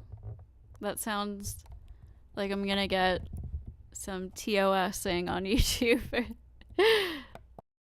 training women to be competent at all the wrong things. So like so we wanted to talk about the e-girls today, didn't we? The right-wing e-girls and this phenomenon of like paradox. Yeah, the paradox of having a girl in a bikini selling coffee or beer or being on a calendar. Lily just did that. Are you making fun of Lily now? No, but Lily didn't pre-plan this either, right? She didn't plot to have a career based off of this. She had a viral moment because she said something edgy and she's beautiful. And so the next thing is a right-wing company is going to approach and be like, would you like this sponsorship so you can sell our beer? We like conservative coffee, right beer. Right? Yeah, and I like women in bikinis. I mean, I have no problem with that. I think that that's fine. But what we shouldn't do is take those women, and I got into some trouble at the beginning of the year with a certain person who was baking a cake about this too, right? We shouldn't take those women, push them to the front, and make them like the political mouthpieces for the right wing. Because if you were to be like, hey, what's the Fourth Amendment? They're going to be like, I don't. Yeah, but I want to combat this. I hate that because they always accuse me of that. You bring up Josie. Like, Josie's not the main representative. She was baking a pie. I know, or whatever. I mean, I'm just saying anybody. One conservative woman, they say Lily. She's not the face of conservatism. I mean, why do they make because somebody has a conservatives don't even like me. Yeah, I know. What are we talking about? I'm just saying Rachel's like one person because they're popular in that sphere. Now they're the face of an entire But movement. I mean, wasn't it a patriotic beer company that? Conservative dad's ultra right. Yes, of course. We got some downstairs. She doesn't represent the entire party, is what I'm saying. Well, what I'm saying is it's fine to have a girl be a model. We know that models sell products. Yes. Hot girls sell products. That's fine. I'm not against that. I'm not jealous of beautiful women or any of that stuff. I'm saying don't automatically equate them with whatever your right-wing movement is because I don't think it's actually. That kind of sounded like a little bit of a tell. I don't know. A good look for you because they're not even. Well, but my point early on about the paradox of like the trad personalities, these women who are like, women should be mothers and at home and check out my company for which I'm a millionaire with 1 million followers. I'm unmarried and I live in, like there's a lot of, it's paradoxical. It is. I don't care. I mean, like the circumstances, but it's an interesting paradox. Yeah. I don't know what the answer is. I don't know who's right or wrong. I know many women who advocate for traditional values and they are single, wealthy girl bosses. Yeah, and I think this is how we end up with a conservative right wing, which, by the way, because of this, I don't call myself conservative or traditional because nobody knows what tradition, and we haven't conserved jack crap. So I say I'm a Christian patriarchist, which is something of a redundancy, but it lets you know what my beliefs are. I think we end up with a right-wing Republican Party where all of the famous people are Caitlyn Jenner, Lauren Boebert, it's like Marjorie Taylor Greene, it's Rick Grinnell. So we end up with women and gays and, all these people that you wouldn't think would be pushing traditional American conservative values because we're like, well, we have to appeal to everyone. We have to have a big tent and everybody likes pretty girls and this gay guy is really cool. So we're going to so it's like how are we different from the left? It's a uniparty now. How are we different from the Democrat Party? We're just like the same social liberals, but with like a little bit less taxes, or we love. You have completely different political opinions? Like, what the fuck? Because some gay people are conservatives, that means you're not the conservative party anymore? You have completely different political opinions than Democrats. That's the fucking difference. People really, I think this is a big problem too. People take politics and make it so much more than what it is. They really make it a social thing. Instead of voting on policies, it's like a trend, which is I think a really bad way to vote. You shouldn't be voting on oh, this is what my group thinks, so this is what I believe. You should be, in my opinion, deciding what you believe in based per issue. I don't even think parties are useful. If we could get rid of them and just have individuals that have individual policies and ideas, that they don't have to fit within a party, but that's how, it ends up breaking down in order to get the majority of votes and stuff. But like, yeah, it's cultish, and it goes way too far than it has to. Corporations more? My issue with like only men voting is that half of guys are dumb as a box of rocks. And so, George Carlin famously said, think about how stupid the average person is. Now realize half of them are stupider than that. With greater male variability, are you familiar with? Yes. You guys are familiar with greater male variability? Guys tend to vary more across the board on every subject relative to women. Women tend to be stable, men tend to vary. So there's more weak men, there's more strong men, women are average. There's more stupid guys, there's more smart guys, women have a tighter bell curve. So imagine this. Most women, so we're talking half the country, and let's say, 65, 70% of them are of average intelligence.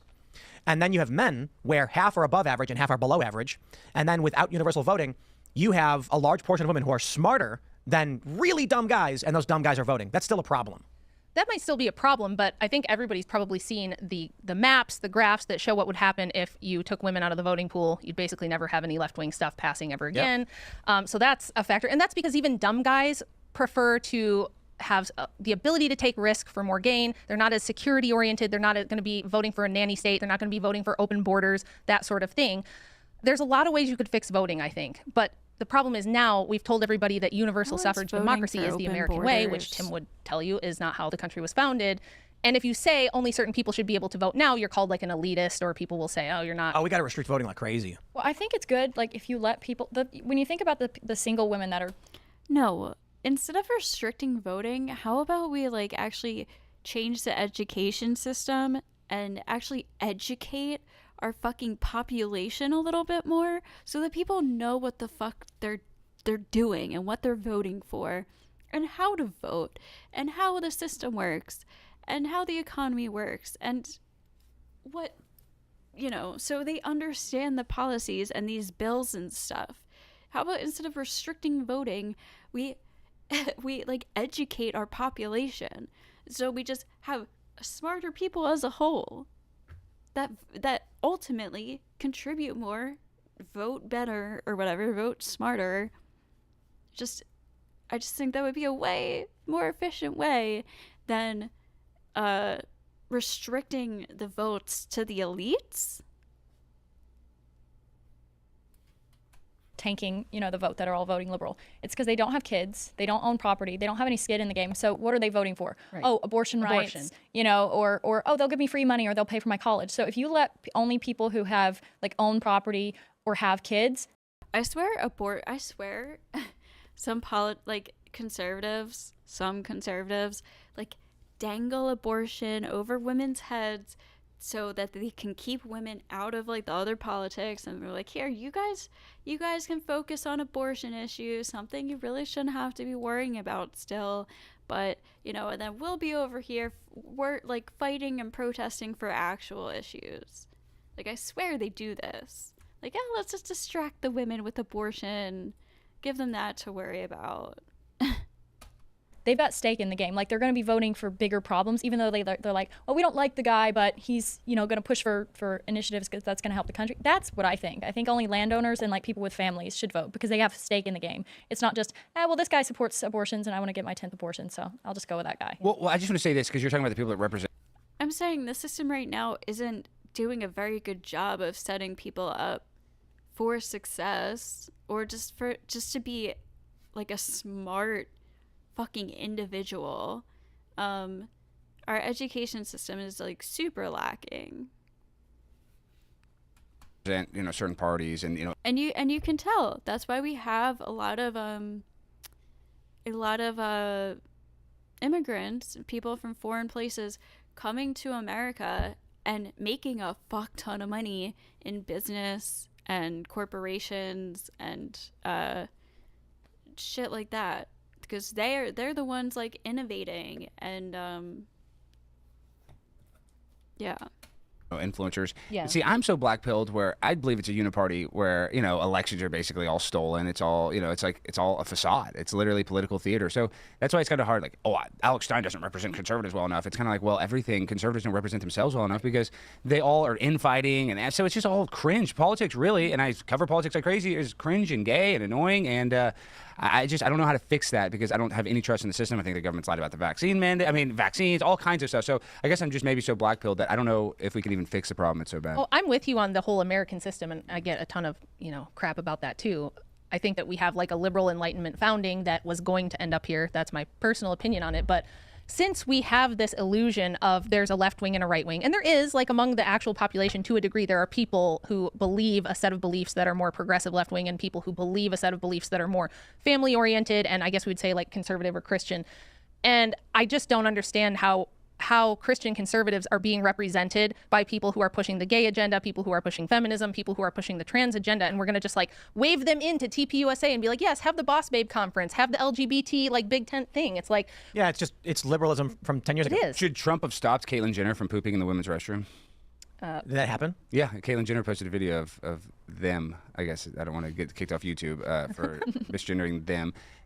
Pooped in at the Trump Tower Hotel, and it was like got millions of hits. Oh yeah, Trump was like, well, I don't care. Yeah, Trump's like, who cares? Well, Trump hasn't ever like that was again my other big criticism of Trump. He was too pro woman and he was too pro feminist. He wants their votes. Always hiring women. What is Trump gonna do?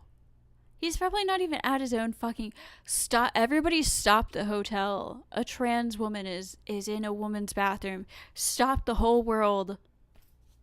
The fuck? What kind of question is that? Stupid. For every position, and look how any of them worked out. All the women that he hires. Oh my god. But you've heard the stories about how like he hires a woman for like a high level job, and then there's like some story circulating where he hired some woman, and she came into the office, and there's like a bunch of guys sitting on the table, and they're like going over paperwork, and then she's like, "Here's the latest," and it's like girl boss, and then she's like, "I'll be back later with updates." She walks out. And the guys are like, "You hired her? Is she good at this job?" And he goes, "No, but she looks great." Well, look at Alina, his attorney. I mean, he's guilty 34 counts, but gosh, she's got a great rack. Exactly. So I would love if we had representation for traditional-minded Americans who are family-oriented and Christian. That's a lot of the population. I don't feel like we have representation right now. Who would it be? That's what I'm saying. I don't think. But idolizing who's representing women? Who's representing like traditional Christian Americans? Hillary Clinton. Well, Maybe Candace Owens. I don't think you're going to get a representative because somebody who's truly traditional and at home working their ass off with their kids, they're not going to be on social media. So you're never I guess I mean more like official party people and politicians. So yeah, I mean on the Republican right where we're supposed to be catering, when I was growing up in the 80s and 90s, it was like, oh, you got to cater to the evangelicals, you got to cater to the Christian right-wing conservatives. But we don't do any of that anymore. Now it's like our side wants, we need a woman president, we need women senators and the female governors that are supposed to be conservative. Have you taken a look at any of them lately and how they behave and what they do? These are not, but why would we be surprised? Why would we be surprised that when we hire a woman to govern a state that it's going to turn out that she's like a hot chick who's divorced and, making out with dudes in a theater? Or you are right. Christy No lying about her dead dog, or actually she killed the dead dog and then lied about Kim Jong-un. That is sick. You actually are right. Well, and she's another one that if you look at a picture of her 10 years ago and now her entire face is Botox and fillers and she's gotten all this work done. It's like she looks like a Kardashian to me, and I can't tell the difference policy-wise or HR or PR-wise what the difference is between our right-wing conservative women and Hollywood leftist women. They seem the same to me. They look the same. They talk the same. They act the same. They live the same kind of lifestyles. So I'm just looking for where's the representation for people like me that what I care about is my 5 kids and hopefully the dozen or so grandkids I will get from my kids if I'm lucky, Lord willing, right? I want a future for my kids and my grandkids, and none of these people are helping me with that. What if we got all of the smartest and most successful people to just abandon their companies overnight, maybe go to a secret location of sorts where they could only live and work together and then let society fend for themselves, come up with some name for it, maybe little Jekyll Island action. Gulch or something, just like something came up with off the top of my head, and just see how society fares. Well, that would be fun. But to Rachel's point, I would say, and there's this old saying, idolizing politicians and celebrities is like thinking the stripper actually likes you. Right. So it's like, what's the point of even idolizing anybody? I mean, I guess you can be a fan of somebody, but you got to have that with a grain of salt. Oh, yeah. So I'm just saying we're supposed to have representation. This is what we believe. This is what we're told. We're told that this is a representative form of government that we have. Mm-hmm. And I don't see any representation for people like me. I mean, Trump is the best we've had in because you're fucking crazy. A long time, and even he again is very socially liberal. He's just basically an 80s Democrat. Yeah, he's a liberal. So I don't think adding women and, you know, alternative lifestyle folks in an effort to bring everyone in helped anything. It just consolidated the uniparty. I kind of feel like the worst case scenario is just we're riding the wave. The wave is going to crash violently into the shore, and the strong will survive. Yeah. Like the worst case scenario is we sit here, we scream to the high heavens, save yourselves, the flood is coming. We can't stop the flood is here, but we can build an ark. Yeah, that's all you can do. All I try to do is really the main purpose of why I'm doing everything I'm doing, my purpose for being present on social media.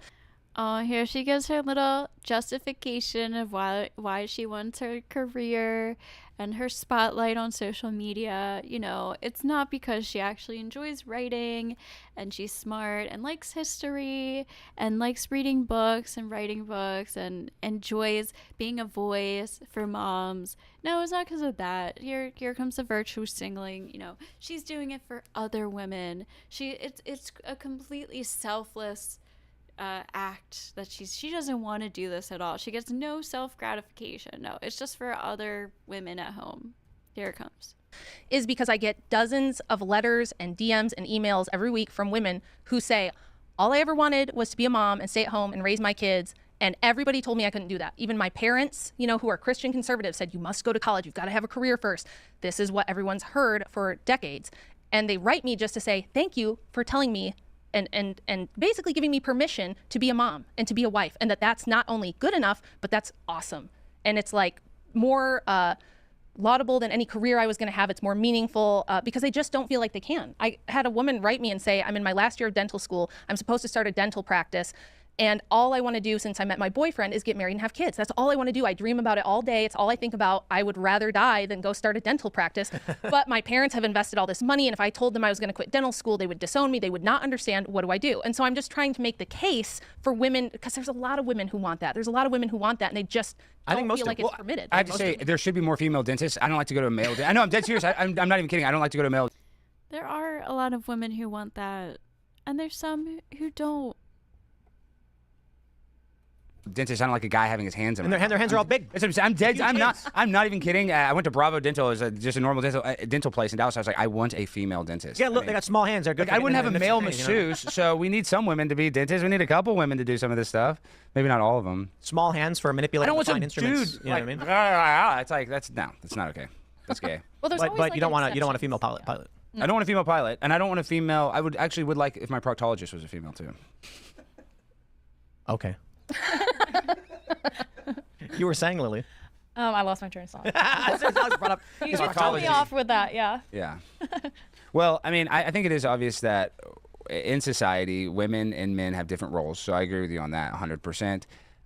But I guess the only thing I disagree with you is that, like, women shouldn't be pigeonholed. Like, if they do want to do something different, you know, they should have that opportunity. Like, What is a good argument for why women shouldn't vote? Other than a conservative saying, oh, it'll be less likely for Democrats to win, which I don't even know if that's true, but I'm not a repeal the 19th Amendment guy. I don't know if that really does fix everything. There is this common misperception that prior to the 19th, women were not allowed, that we barred them, that we said you can only be a mom and that's it, and that's completely not true. 3 chapters of my book are dedicated to debunking that as an idea. Women have had higher literacy rates in this country since we started tracking it in 1790. Women have always been able to work. It was just that they tended. Women couldn't go to college for, I forget what year, it was like in the early 1900s, but some colleges, some private colleges, like there was one Ivy League college where women weren't allowed to attend it until like the 70s or 80s. To work like at home on the family farm or maybe in a shop and they didn't want to, and they still don't really want to. It's just that if you tell them from the time they're an infant, and every TV show they watch and every song they hear and every movie they see tells them you must have a career, the cool girls have jobs, the successful women are entrepreneurs and business babes, that's what they'll do. Well, let's go back in time to when the average family was just homesteading. Yeah. When there was no big industry, women worked, there's no question. Yeah. And so the idea of women in work or in the workplace happened as soon as men started leaving their homes for industry jobs, or industrial jobs. So you have a farm, the guy's going to wake up and he's going to be like, I'm going to go deal with the cows and the horses, and the mom's going to be like, I'll get the eggs. Yeah, I'll make the butter. Yeah. churn the butter, and everybody was doing work. Right. It's Women wild. weren't Now working it's on like the farm? the belief was that women never did anything. Well, no, the issue was industrialization. Yes. And these are and a lot of high mortality jobs that women still don't take. Yes. And this is why we didn't see a push for feminism until the Industrial Revolution. That's the only thing that enabled feminism. Before industrialization and technology, there was no concept of girl boss. There was no feminism at all because it was a much different world where, you know, physicality mattered more and we were more attached to like our actual material reality of how food is produced, how everything is produced, right? So now women think they're super cool and tough and equal with a man because they can go to their office job and they don't think about like when they wake up in the morning and their alarm goes off, a man built that. A man created and launched the satellites that make their cell phone work. Men keep the power lines up and the grid running. Men made the road and the car that drive you to your job. They work the air conditioning that keeps you cozy in your office, like all these sort of things. It's all enabled by the world that men built, and women don't even think about that. I've asked girls, like famously in multiple debates, asked young women, do you think that if the grid went down, there was some big disaster, there's a Okay, let's see. Share of women who identify with or lean towards Democratic Party has risen since 2015.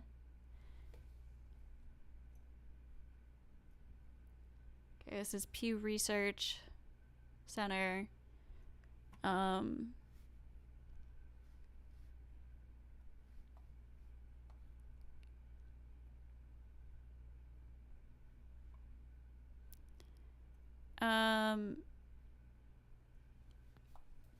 So men in 2017, 48% of men were Republican and 44% of men were Democrat. Okay. In 1994, 39% were Democrat, 52% were Republican. So a little bit of a bigger difference.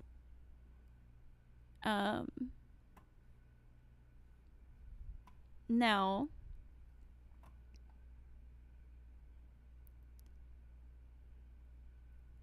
women, 56% Democrat, 37% Republican. It used to be 48, 42.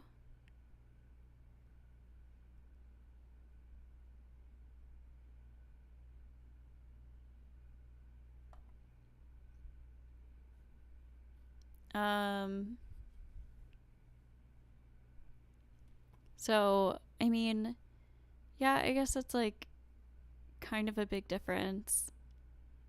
But if we take women out to vote, it's still 44 to 48% between men. So that's not like that determinative of like, oh, no Democrat will ever win again. I don't think that's true at all. Doesn't look like it.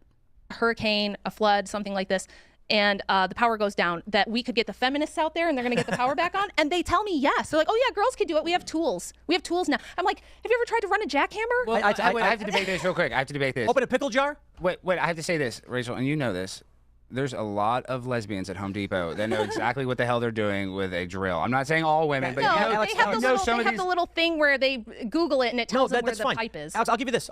Let's just say every Home Depot was 50% super intelligent, handy lesbians. Right. Their grip strength is still less. That is true. And so opening pickle jars is a huge challenge for women, and that's why they need men, because without us, I mean, the pickles will never. But in all seriousness, the grip strength correlating with the operation of a jackhammer, for instance, the weight that you need to be able to maintain for that object, it's not like we're gonna make a mini jackhammer. The force. You just have to make a fat lesbian. You need a large one with large muscle mass. The jackhammers we make are not made because it's the patriarchy and we're going to make jackhammers so big only men can wield them. Exactly. No, it's because you make a tiny jackhammer, it's not going to have enough force to break concrete. Do anything, yeah. So this is the challenge. You're underestimating lesbians, and look at the WNBA, dude. They're dominating, greatest year ever. Yeah, they're losing $50 million, but it's all we talk about. So let's just. So here's what I've said, and I know Alex agrees.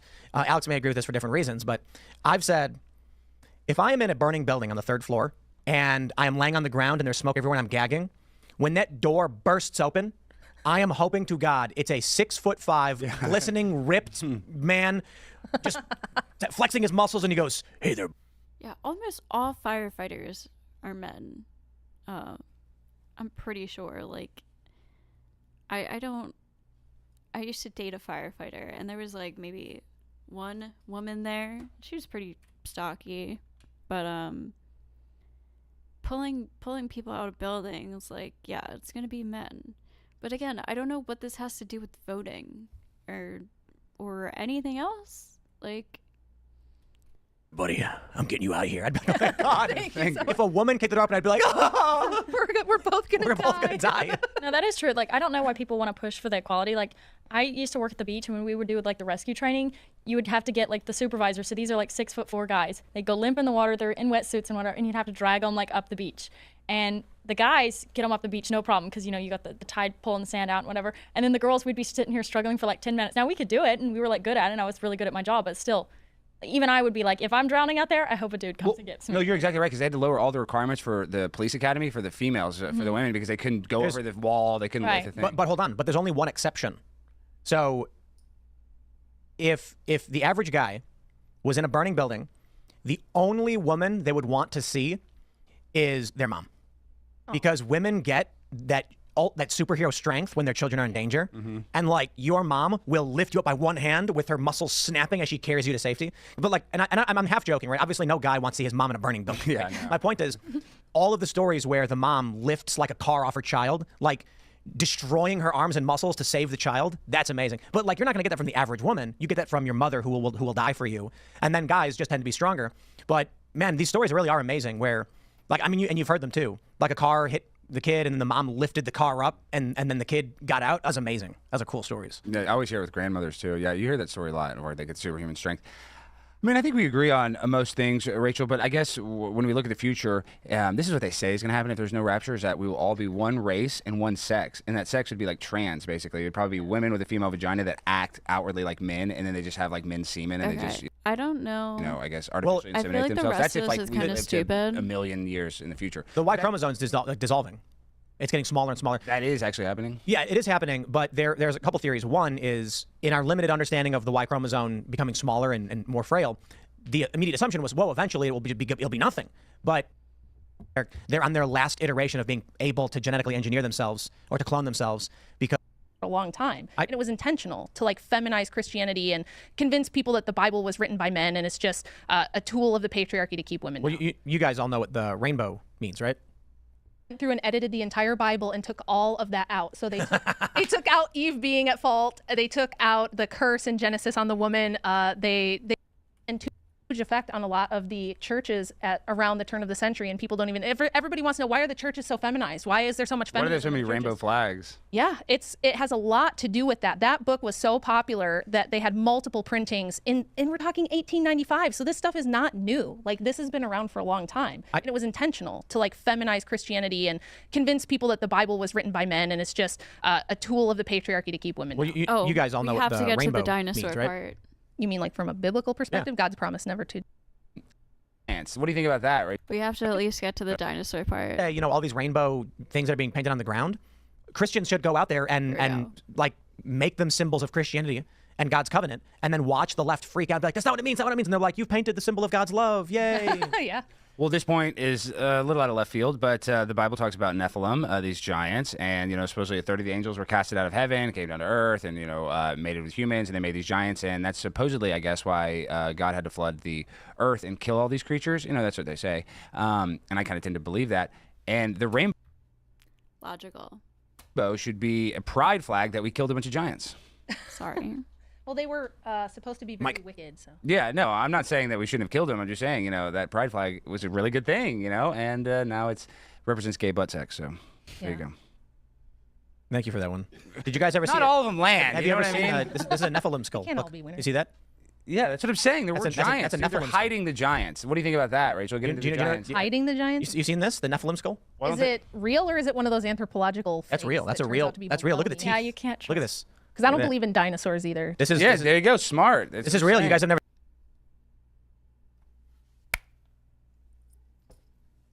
I wish I knew this when I debated her. I wish I knew that she didn't believe in fucking dinosaurs. One more time. You seen this? The Nephilim skull? Is it real or is it one of those anthropological That's fakes real. That's that a turns real. out to be That's real. Look at the baloney? teeth. Yeah, you can't trust. Look at this. Because I don't Look at believe in dinosaurs either. This is Yeah, there you go. Smart. this is real. You guys have never seen this before? No. Yeah, that's Nephilim. See the gigantic singular eye socket? Oh, like a cyclops? Yeah, isn't that crazy? Wait, is this backwards? I feel like you're I don't trolling us, understand. Tim. Look at the teeth. You see the teeth right here? This is a real skull. This is real. They find them all over the place in Africa because they're elephant skulls. I was just gonna say I'm waiting for the shoe to drop. I knew. Tim thinks he's so clever. I'm just telling you, giants were here at one point. No, it's not about being clever. The point is when they first found these, they thought they were cyclops skulls. Because they didn't know what that's the hole up top is like the nasal passage For the trunk. right, and then the tusks come out here and the eyes are off to the side, and so because of humans' ocular cavities, they assumed that was a cyclops. That's what they thought. They didn't understand. Science is a lie. So Don't you have, in part, a supernatural worldview, spellcasting, charms, incantations? Yeah, I don't know if I consider it supernatural, though.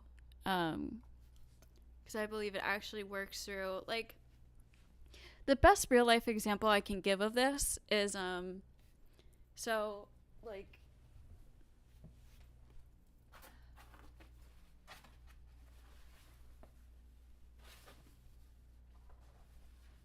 a quartz crystal, right? It's burnt because I had it in a candle. But this is like the all-purpose stone, okay? It's clear, and it can be used as a substitute for other stones. And the reason it's an all-purpose stone is it has, I believe, the highest vibration out of any crystal. And this is scientifical. This is scientific. This is actually factual. In caves, spiders use quartz crystals to catch their prey because their frequency is so intense and sensitive that as soon as the spiders are blind, right? Because they live in dark caves. The spider, the crystal is vibrating, and the spider can sense as soon as its prey touches the crystal. And because of the frequency, the spider can pinpoint exactly where the prey is on the crystal through the crystal's vibrations. So this isn't just some like hippie like, oh, it's vibrating or it's the vibes. And again, it's like medicine. We use healing properties from certain plants, and it's medicine. That I consider is magic. It's witchcraft. It's using the elements from nature to heal or to make changes and stuff like that. So I don't believe in angels. I don't believe in like humanistic gods or anything like that. I'm 50-50 on ghosts. I think ghosts probably do exist. I'm like 100% certain aliens exist. I mean, they just like have to. Just like by the physics of the laws of nature, like they have to. And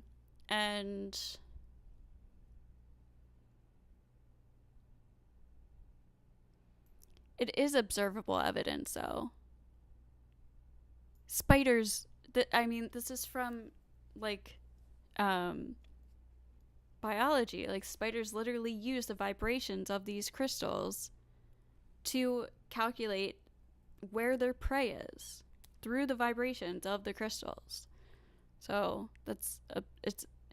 you can, I guess, I don't know how they measure the waves with some kind of microscope or something I don't know, but the frequencies of things, however they measure frequencies and stuff, like, I don't think like Wi-Fi is supernatural because we can't observe it, right?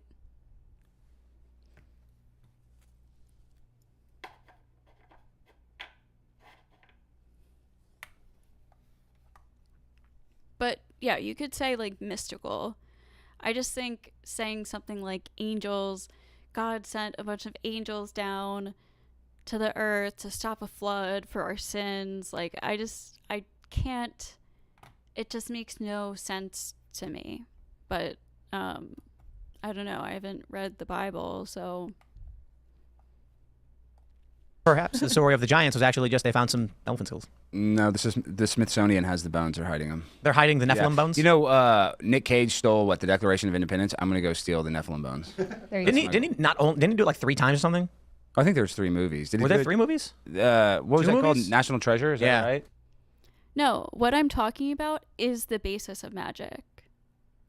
That is what magic is in Wicca and paganism. That what I just explained is what witchcraft. That's what witchcraft is. And was there 3 of them? Yeah, I think they were There's talking. a third one announced. Yeah, that's what it is. Yeah, I'm definitely pretty sure going to go to there's a theaters third to see that. Like, no question. No, that was actually good. Have you guys seen the Nick Cage not- movie where he gets it's recruited? not- He plays himself, recruited by the CIA. Wait, it's not probable that aliens exist? Of course it's probable. It's like absolutely likely. I'd say it's like guaranteed 100%. There are millions, if not billions, of other Earth-like planets, some which we can observe.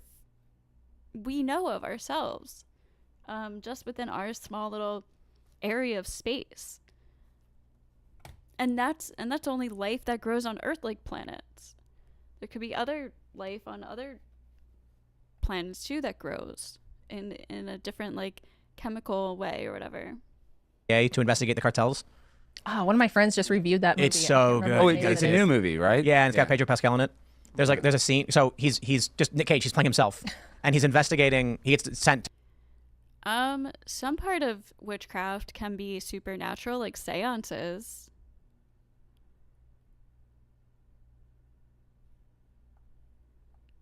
To this island where a guy's a fan of his, and he's investigating whether this guy's actually the leader of this drug ring. And so he's snooping around one day by himself, and he finds this like secret room, like this big door closed, and he's about to open it, Hi. and then he hears Pedro Pascal behind him being like, "Don't do it," and he's like, "I have to," and he's like, "If you go in that room, it will change everything between us forever." And he's like, "I'm sorry," and he thinks like you're gonna opening and find all the drugs. He opens it, and it's this museum of Nick Cage, all of his movies, all this, and the guy's like, yeah, he's all embarrassed. As a total aside, having the conversation, that movie's really funny. I loved Con Air. That was one of my favorites. For the last 15 minutes of the show, we'll just talk about why we like Nick Cage. Nick Cage is a so badass. anyways, I think this is Dire when you need him to mostly- do the Just crackheads abandoned. living in it. Yep, Yeah. that's where we're going. Well, it's like South Africa. There, they have all these old penthouse buildings that are now just people living there, and they're throwing trash down the elevator. You had that viral video out of Illinois where it was like the Secretary of State, or no, there was a chief medical officer of Illinois saying, so our records show dying with COVID, not from COVID, so be careful you don't conflate that. And we see, and I'm just like, Tim talks about some like end of the world scenarios and stuff. why? Like, why? Oh, that's so sad. Yeah. I mean, it's funny because for a long time people were writing video games saying like, what's the point of that? And I'm like, what's the point of any sport? Like, Oh, then they talk about esports guys being fat and guys are competing know. against each other to be the best at it. men should play real sports or they should force esports players to be under a certain weight. The cheerleader dating the jock. She is the high school. And then they talk about Taylor Swift. Yeah. My cat's hungry and it's late, so I think I'm going to end the live stream. So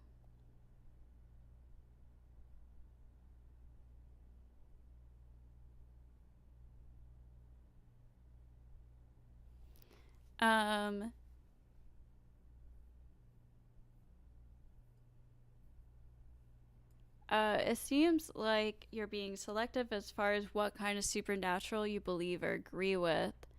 That's my point. No, I am. Yeah, I am.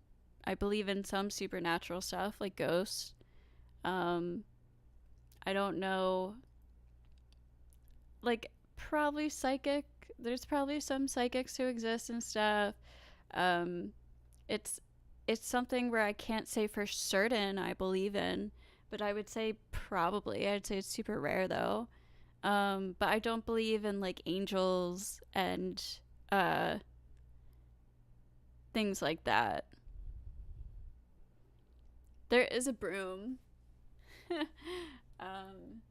It's over there. But I bought it when I was drunk one day because I wanted a broom. And a broom in witchcraft, by the way, represents a besom. I think that's how you pronounce it, a besom.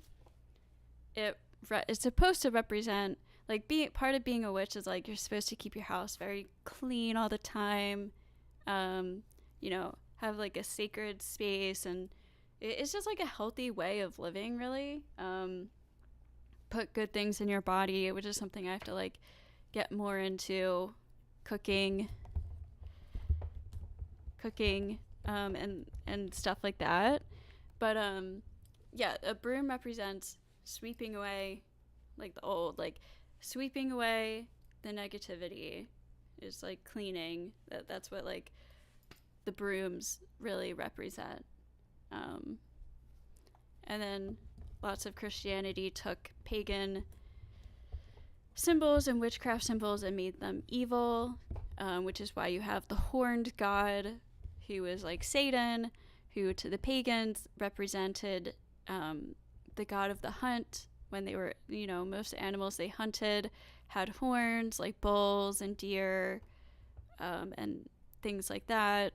So they had like a hunting god that had horns and hooves, and the Christians turned these pagan symbols into evil, like black cats and the number 13 actually represent good luck.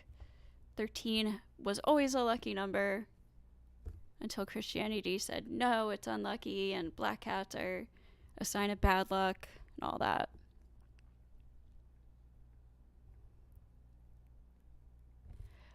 Here, yeah, I'll type, here, this is my email. Hold on. I think I just, here, let me just send you my email, because I know you said you've been sending that. I haven't seen it. Hold on a second.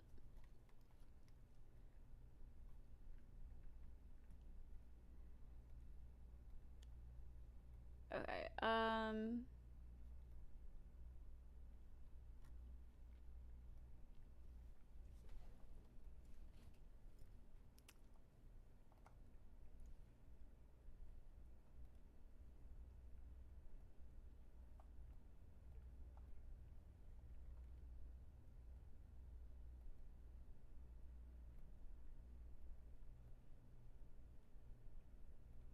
okay, this is my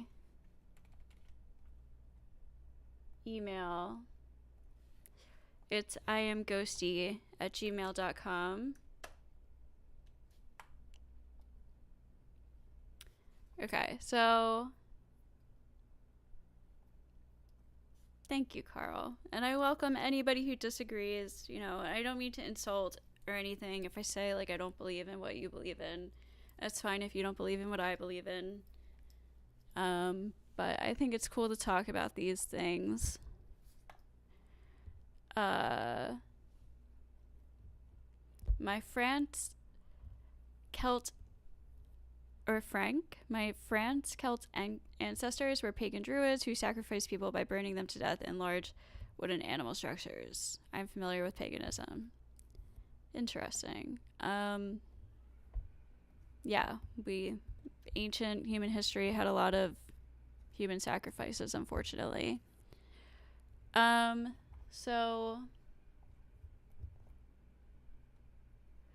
yes, that's my email, Harry, if you want to email me there.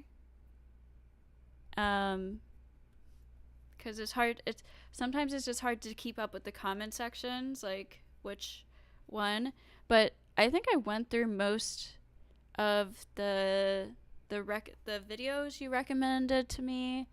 I watched a bunch of William Lane Craig debates. I watched a bunch of John Lennox debates. I watched someone recommended James Tour. I watched him. Somebody told me to watch, like, the Great Genesis debate with Ken Ham and Dr. Walter Kaisers or something, and there's two other dudes there. I watched some of that until I realized they were only arguing about the Bible. I thought there was going to be like other people, like atheists, arguing too, but it just seemed like it was like a debate between Christians, and it was like 3 hours long, so I didn't watch all that. But I've been watching a lot of these debates. I've been trying to pick which one to do for my next theology stream. So I will pick one, and I'm going to hopefully do it tomorrow night, but I'm supposed to be cleaning out my apartment, my old apartment. I have to get that cleaned up by the end of the month and move everything out of there. So I'm supposed to be doing that tomorrow night. I don't know how late I'll be doing that, but hopefully, if it's not super late, I'll be doing that stream tomorrow night. And if not, then sometime this weekend. So, but yeah, thank you everyone for being here and watching. Please remember to like the stream if you like the stream and all that. And yeah, I'll see you guys next time. Bye.